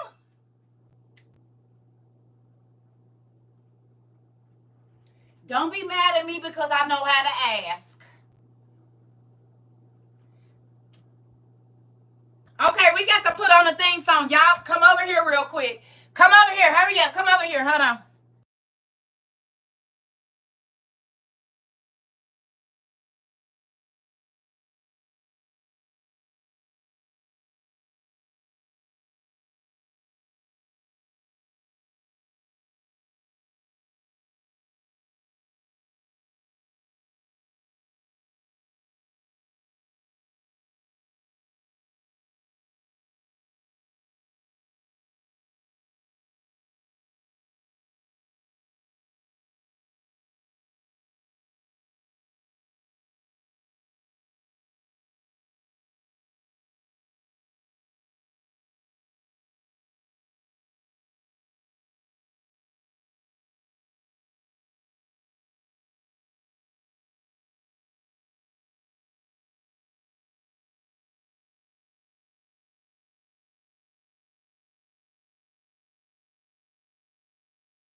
why I will not go back to that other life. Y'all can have worry, grinding it out, trying to lie and get it. Listen here. Won't he do it? Baby, you said in real time on this here Beyonce's internet he did it. Oh, within 30 minutes he can. And a year payback? A year back? What? You said you got a fat check waiting on you. Ooh. Listen, it wasn't even 10 minutes. Oh, man. Y'all wonder why I don't care. Folks come in here talking all that church stuff. Show me the miracles. Show me the miracles, then we'll talk about it. Because, honey, it's been nothing but miracles over here, honey. And I ain't never touched these people, talked to these people or nothing. We ain't never hugged, embraced, or nothing. But, baby, it's been miracles since the first time we started this. It ain't we talking about being miracles that ain't not happening. No, they're happening in real time. I like it. Well, that's a good Friday for you. Ooh-wee. You said you got a back paycheck? Girl, listen here. Won't he do it? Won't he do it? Whew. I got to calm down. My heart beats so fast because my dad is good. Ooh-wee good. And y'all want to go back to begging somebody? Take everything to the Lord in prayer, honey, and he gonna take care of it. Do you believe, though, is the thing. He said, I can do anything you ask.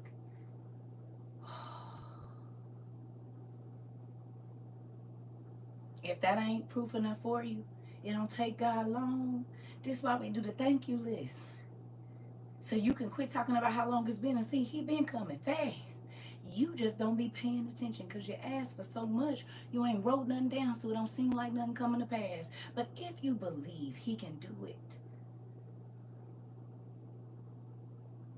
You hear me? No, I ain't forgot. I'm about to go in there. I got to catch my breath first. Can't go in there. I ain't forget. Right at 2 hours and right at 2 hours. Remember when I told y'all I don't do this for the cash, honey? I do this to see people's lives change. The cash is a bonus. And I gives it away. And the other stuff that cash can buy. So hear me. But to know that people's lives and they see faith and...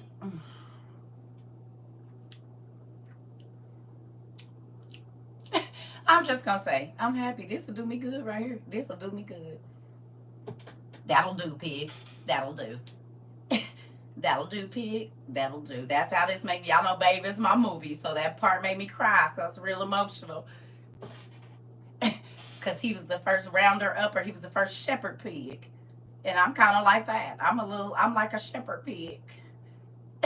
I am not the normal shepherd that is going and wrangling up the we'll do it for you, pig. They say, we ain't doing it for the other pastors, but we'll do it for you. It's just like, babe. Remember, they was laughing at the dude because he had the pig and the pig was rounding up the sheep. And everybody else had the dogs and the dogs was mean and nasty and the sheep was scared of them. But babe said, can you please go over here and walk in a nice line, please? Can you please? Oh, good job, ladies. We're going to show them this time, aren't we? All right. Everybody listen to babe. Listen up, round up, walk in a straight line. He was a different kind of shepherd. Me too, babe. Me too. I'm trying to tell you. Ooh. Y'all ever watch Babe? It's a good movie. He said, what are you? I'm a you. What are you? I'm a you. You're a sheep! I miss my mom! That is my movie, honey. Listen here. They're going to have roasted duck on Christmas. And I'm happy.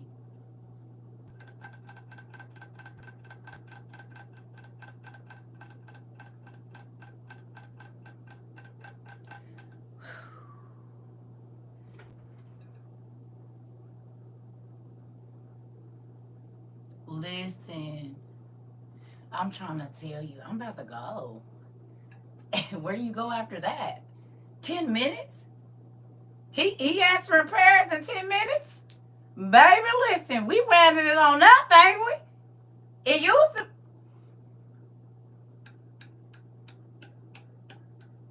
And you want to keep,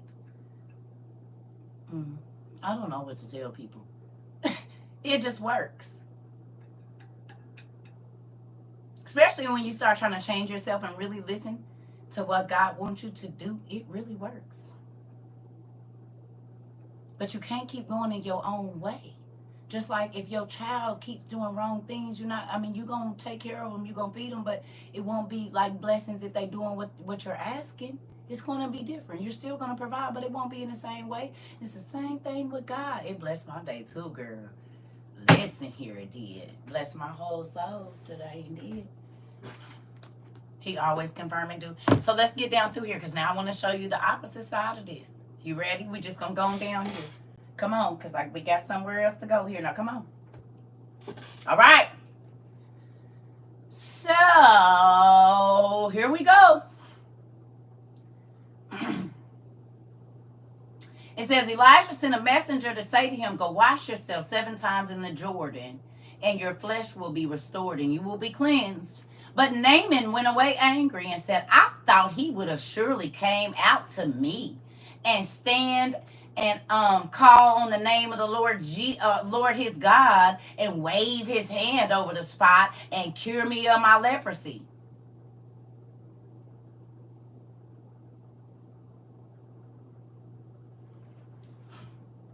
You just heard the king of Israel say, my God, what am I going to do? I can't help you. The prophet hears about it, calls up to the king and says, hey, king, send him down here.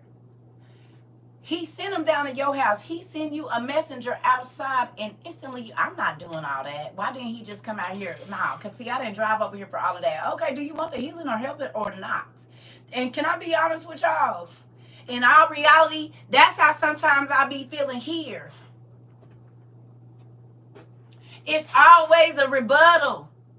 And I'm not saying you can't rebuttal me. I'm saying this could be your blessing in my hand. Simple instructions. Just give away $35 and write down 7 things. 5 for you, 5 is grace. And double is 2 for the other people. Numbers have meaning too. 7 is completion. Do you hear me? He instantly caught an attitude once he got the instructions. Well, the first person just told you they couldn't help you. Now the person is telling you they can help you, and now you want to pick and choose how your help gonna come. Oh, I don't care how it come. I just need it. You said do what? You said do what? We in 2 Kings 5. What I need to do to get my blessing? If somebody said I got $1 million for you if you jump 10 times on your right foot and 10 times on your left, if they told you what they was going to give you, you would do it. You don't always got to know what's coming. You just need to be obedient and do it.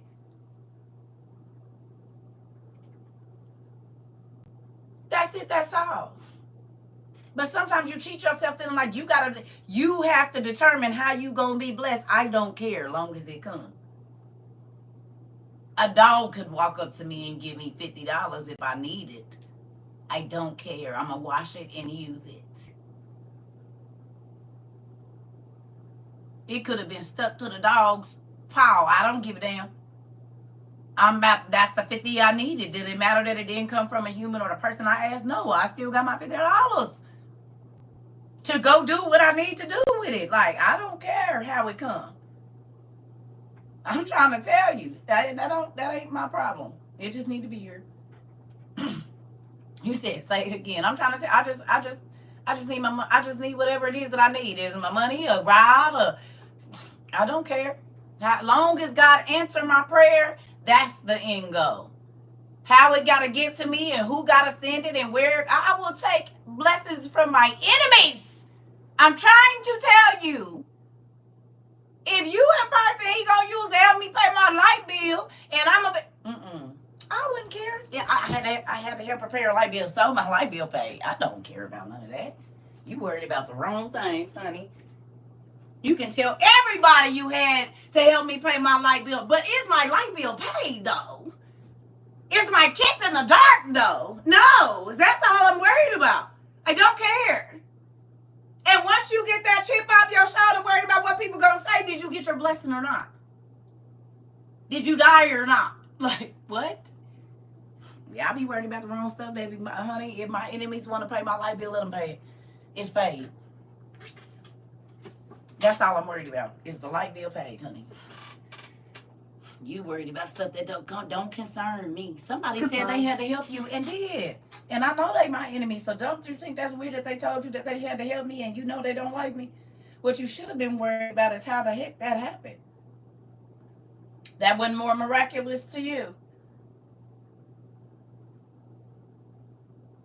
Because you know I don't mess with them and you know they don't mess with me and yet they had to bless me. That didn't even, okay. See, I know the scripture, do you, is what I need to know.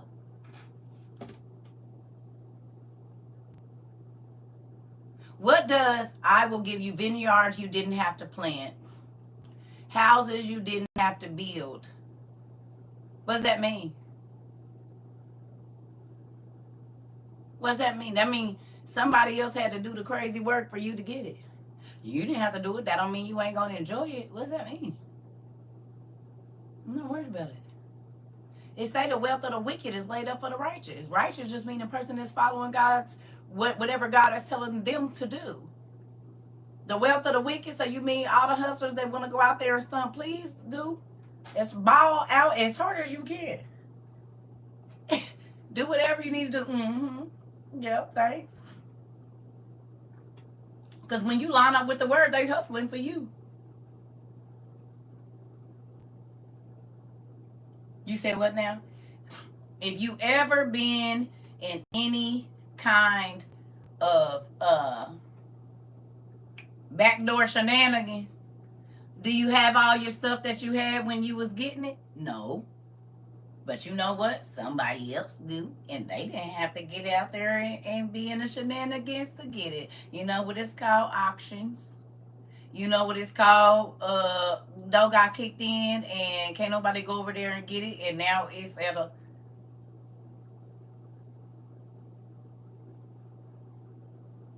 They hustling for you. They don't even know it.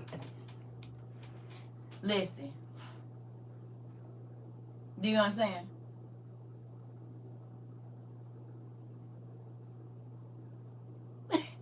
Yeah, do whatever you need to. That's fine. I did just say I wanted one of those. I just said I needed that, Dad. Thank you. I didn't know you was going to make the evil people bring it, but thank you. I'll give you your heart desires. He didn't say where they was coming from. I told y'all the people in the streets used to love CERCA. They like, I don't know why. I just feel led. I know why you feel led. Because you the wicked. You is the wicked. That's all right, though. I see, I understand how this whole equation goes. And so when I was out in the streets, even though I was out there, you know, certain things I just wasn't going to be a part of. And people, they blessed me for that. Like keeping my mouth closed and not telling everybody everything I saw. When I very well could have. I just wanted to bless you. Good. Good. I told you I was Dr. Phyllis in the club. Y'all don't think that was wicked money coming through there?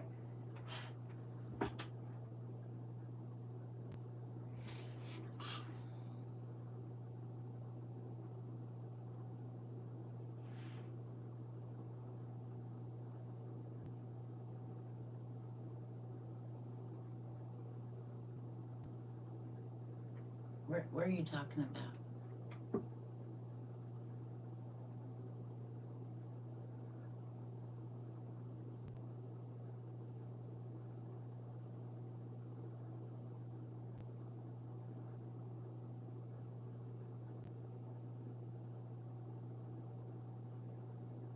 Moving on.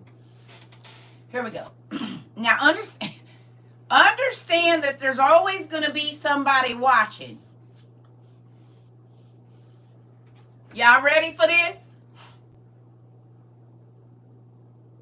Is you listening? It's always about to be somebody watching. Remember we talked about envy and jealousy and people that want to covet your life? Remember? Okay. Here we go.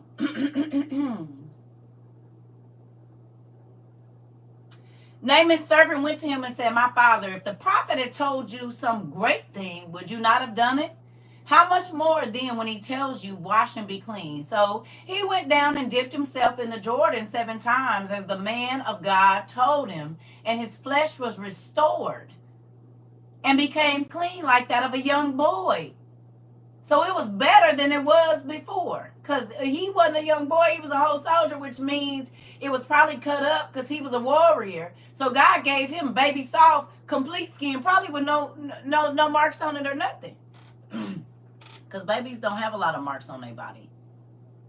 And it's super 2 Kings 5. It's super soft. So it was even better than this, because if you were a soldier, 9 times out of 10, you got all kind of marks on your body if you've been in combat, right?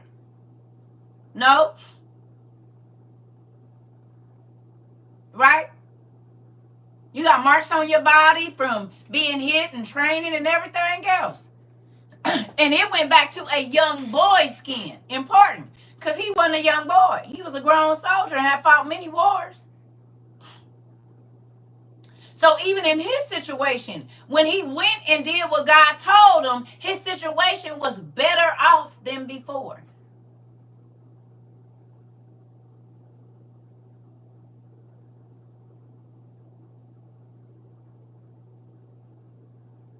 If you've ever looked in the river that he told him, the Jordan is filthy from what I understand.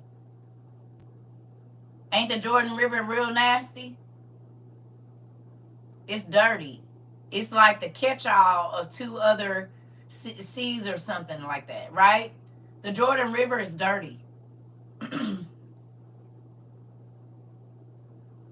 So he thinking, how am I get clean while dipping in dirty water? But that's the miracle of it all. God can use whatever he wants to. And that defies human logic, which means it's supernatural. His thinking was, I need to dip in clean water to be clean. And God says, I can use the filthiest water to make you white as snow, spiritually, or clean, or whatever it is. You got to use clean water to clean. I can use dirty water because I created the water and everything in it, all the minerals and properties and salt and this and that. I created it. So I can use dirty or clean. I can use whatever I want. I can use no water. I can use slime if I want. It's just, is you going to be obedient enough to go and do what I asked you to do? Making it more miraculous. Come on, Auntie Judy. All right. Here we go. Then Naaman and all his attendants went back to the man of God, and he stood before him and said, "Now I know there is no God in all the world except in Israel. So please accept a gift from your servant." And the prophet answered, "As surely as the Lord lives, whom I serve, I will not accept a thing." And even though Naaman urged him, he refused.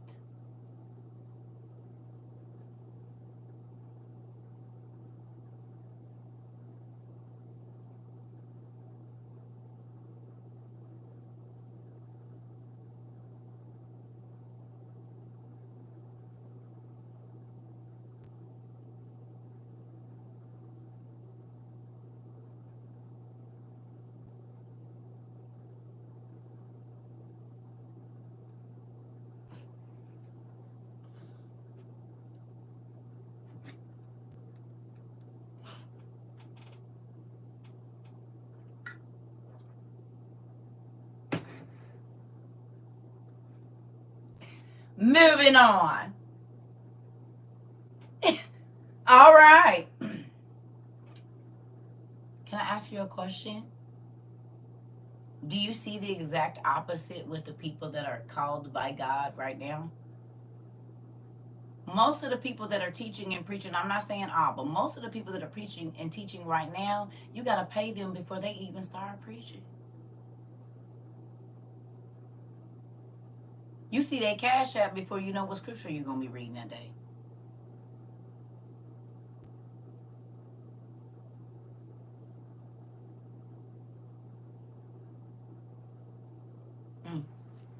Moving on. We're just going to leave that right there.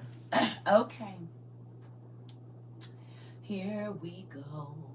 If you will not, Naaman said, please let me, your servant, be given as much earth as a pair of mules can carry. For your servant will never again make burnt offerings and sacrifices to any other God but the Lord.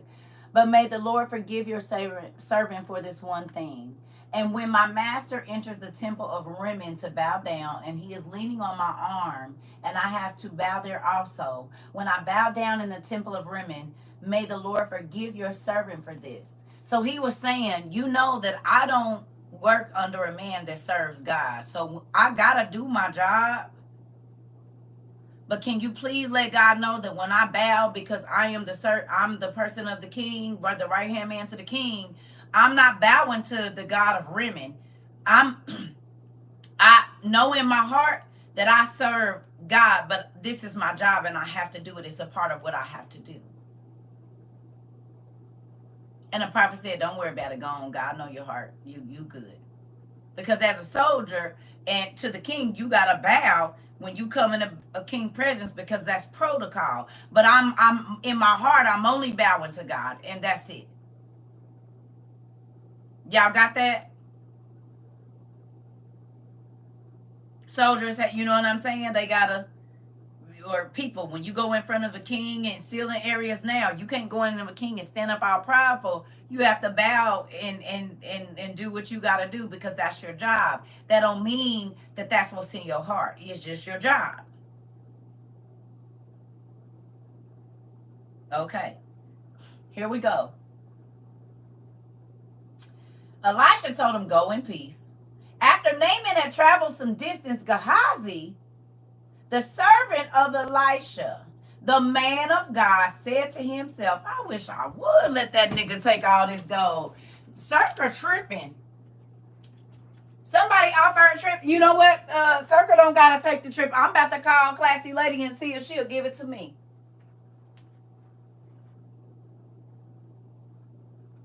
I'm about to call Queen and see if she'll send me what CERCA said that she don't want. Probably was turning their face up when I said, please don't send it.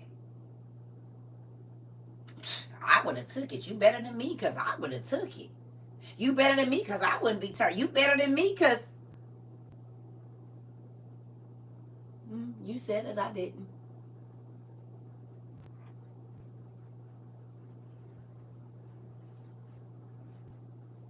You said it, I didn't say that. People be complimenting you when they say that and they think they being funny. You better than me because I would have. Okay, you said it. I didn't say I'm better than you, but you said it.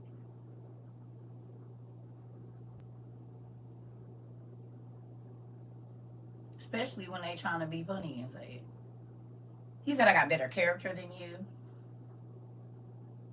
Well, thank you.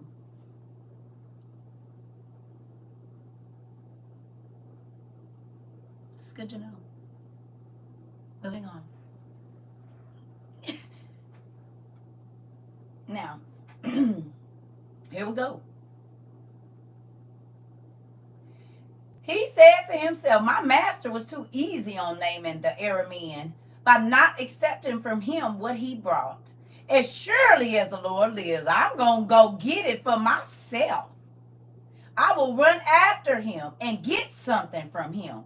It is people that is jealous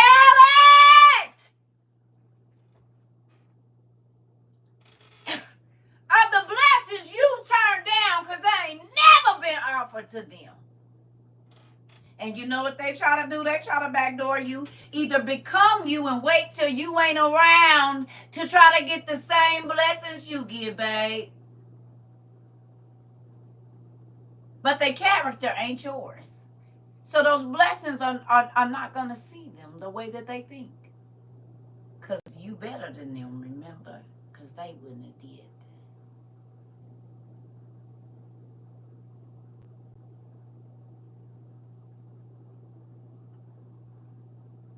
Huh?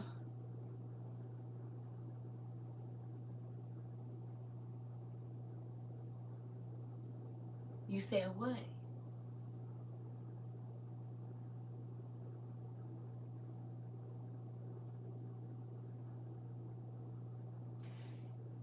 You just saw the man of God work a miracle and didn't ask for nothing.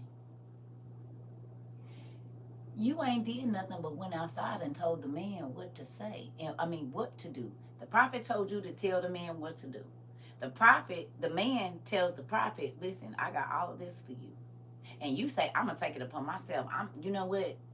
CERCA don't know what she doing. I'm about to go get this. I'm about to get it. She don't want it. I'm going to get it. Oh, okay. Well, let's see what happens when you do stuff like that. You ready? Are you ready? Y'all here with me? Everybody here? Huh? It's quiet over there. Is y'all sleep?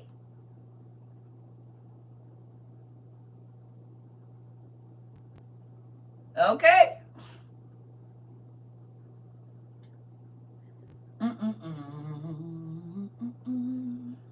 If you will not. Okay, hold on. I'm sorry. We're moving on right here. So Gehazi hurried after Naaman. It's folks running after your blessings. Matter of fact, they trying to get your blessings before you can get them because they know that person was sent to bless you. Ain't that crazy? How is you running after somebody else's blessing?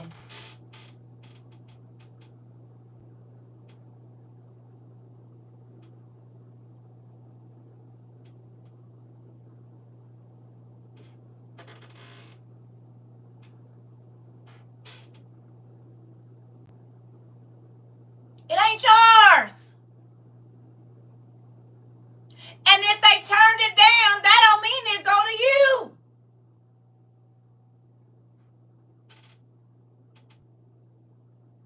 And you ain't even the one that did the work.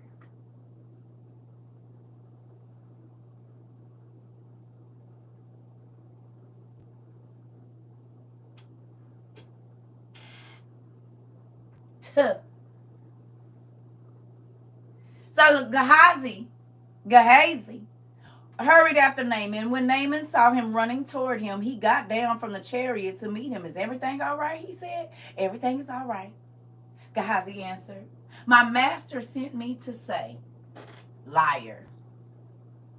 CERCA said that you could go on and give me whatever it is that she didn't want.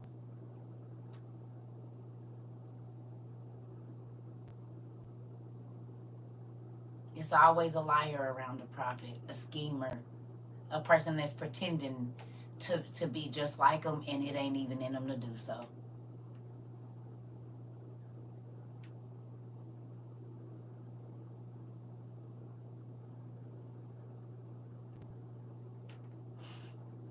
And then you got a lie to try to get what came to me naturally.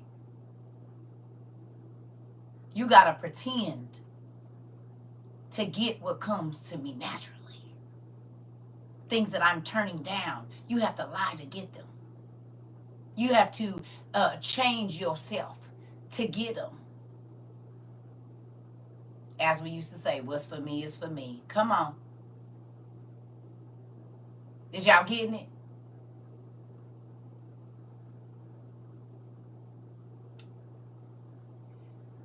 I'm about to show y'all something. Y'all might have missed this little part in there. But blessings were coming to Elijah, and Gehazi had to chase the same blessings. I'm going to say that again. The blessings were coming to Elisha, But Gehazi had to chase the blessings that was flowing to Elisha. But you got to run after them.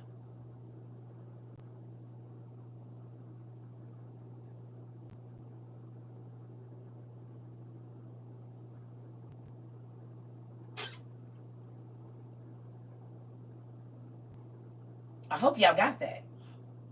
It's people running after the things that you turned down. And they got a lot to get them. You was just being yourself. And the blessing came to you.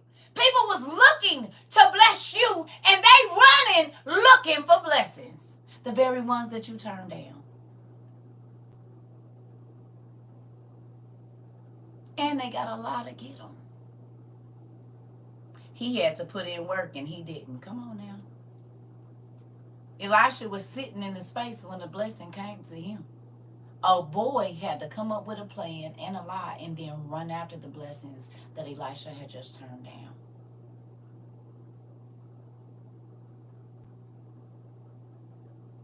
There are some people that are chasing your blessings. I'm trying to tell you.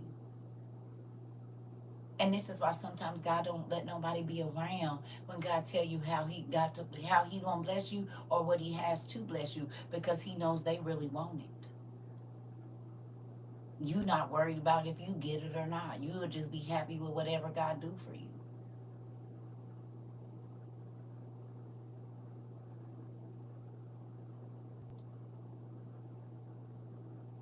It's a real thing. But they have to lie, scheme, and hustle to get what comes to you naturally.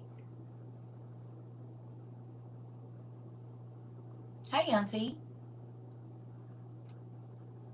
What the respect that comes to you naturally, other people have to treat people crazy to get it. They got to talk nasty to people to try to get the respect that comes to you naturally. People just respect you because you're a respectful person. You don't got to demand it.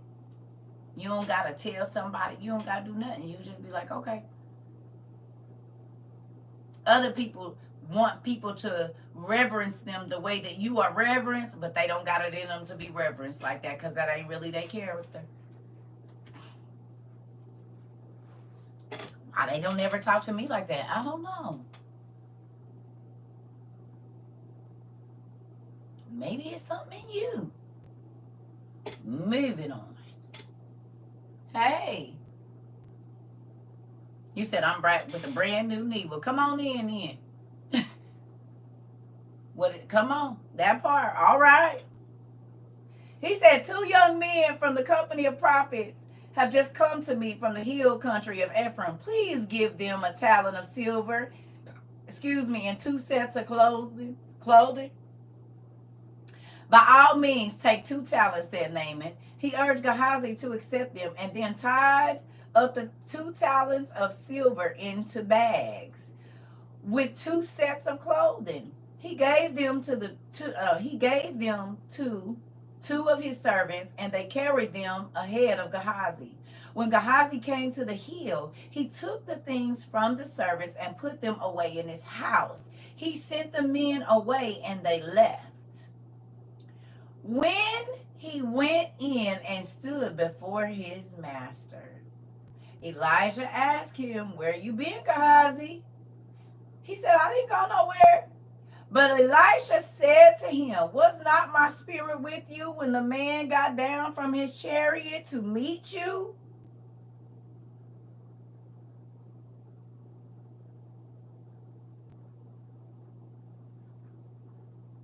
Who remembers me telling you that sometimes it's like I was in the person's house and I could see everything they was doing. I get to hear the conversations and everything like it's a movie for me.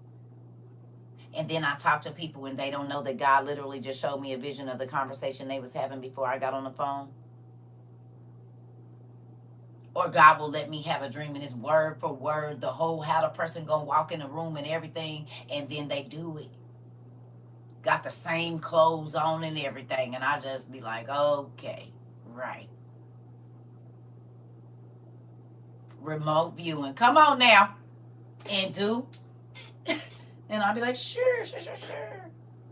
Listen. Here we go. He said, was not my spirit with you when the man got down? He just told him everything he just did, and you a liar. So you didn't try to run behind me and go get the deal I got. You didn't try to inbox the person that I told, no, I'm not going to do business with you, and try to take my business for yourself. You didn't do that, even though you haven't gone through the things that I've gone through, but you want my blessings. We talk about this all the time. People don't want to go through your hell, but they want your blessings, though. They don't want to be shunned. They don't want to walk by themselves. They don't want to be ostracized. They don't want to be the not it person, but they want your blessings. They want your favor. But they tell you all the time, oh, I'm not going to do what you did to get what you got. I'm not going to do that. Oh, no, I don't want that. I'm happy it ain't me.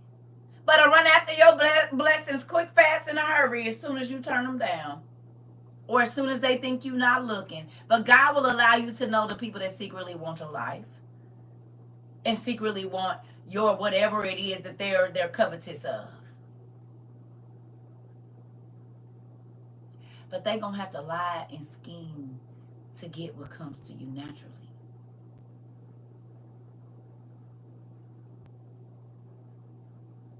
Been my life. I told y'all I had girlfriends that would go and try and get the gentlemen in my life that were doing amazing things for me. They would see them out places and try to get them to do the same things for them. First of all, why you can't go find your own niggas? Why you got to be trying to hit up who you know bless me and tell them all your problems, or try to see them out and tell them that you got these issues, huh? And you don't see me calling none of your niggas trying to tell them my problems. I'm not understanding. Oh, girl, you would not, honey. Hot smarter. I got some stories to tell, honey. Some of them will try to do it right in my face. And some of them have said, if she don't want it, I'll take it. I'll do it for you. God, he ain't my nigga.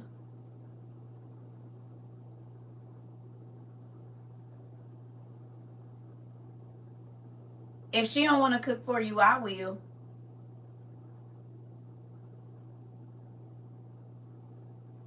This is my best friend, so. But even if you do, he's still not going to do the things that he do for. The reason he do for me is because he say I'm always giving to somebody else and I give so I don't have nothing. That ain't in your nature. He's known me for 15 years or however long.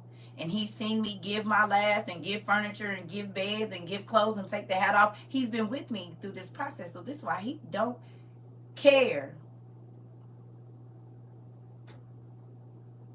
Listen.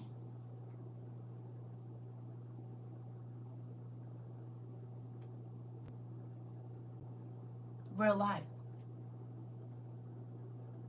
Listen, honey. You said what he see in you, he don't see in them, that part. That part, baby. And we ain't even got to be bumping uglies, honey. We do not even have to be bumping uglies, I'm trying to tell you. There are people that have just been around me and saw how I handled people and how I took care of the kids around me and everybody. They say, you take care of everybody around you, don't you? You know what? I'm going to do something nice for you. But he see every time you run up, you trying to talk about what you need. You ain't trying to, and then I want you to do this for me, and then I want you to do that for me, and then I want you to, they can see you.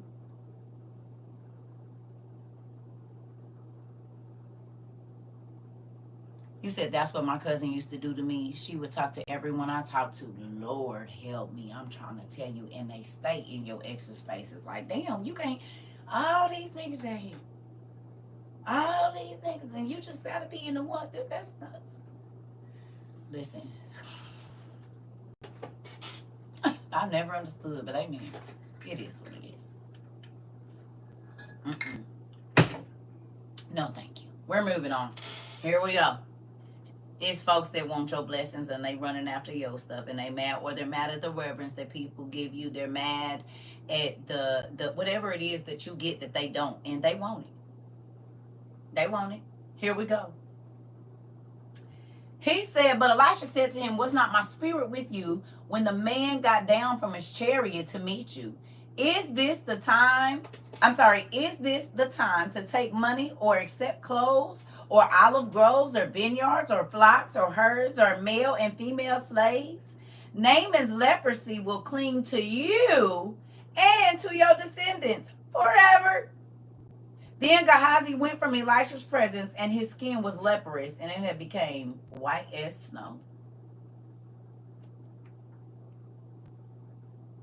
John Coffey. This was John Coffey's gift, wasn't it? He could take the pain and sickness out of one person, but if that person was horrible, he could put it on that person. Couldn't he? Ain't that what he did to the old boy? When he locked him in that closet, he took it out the old lady and put the cancer or whatever it is in old boy mouth. And he grabbed old boy by the nuts and healed him up because he was hot because he had been cheating on his wife. Oh, okay. So then this is real because somebody made a movie about it, but we can read about it in the Bible that he had the ability. Just listen to what I say, you're gonna be healed. But guess what? You nasty, and so we gonna let your skin reflect that. What's in you gonna come out.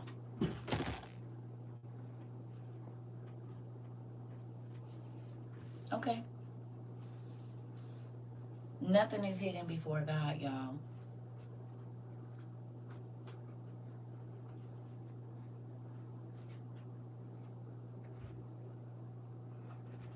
Nothing. Your secret conversations.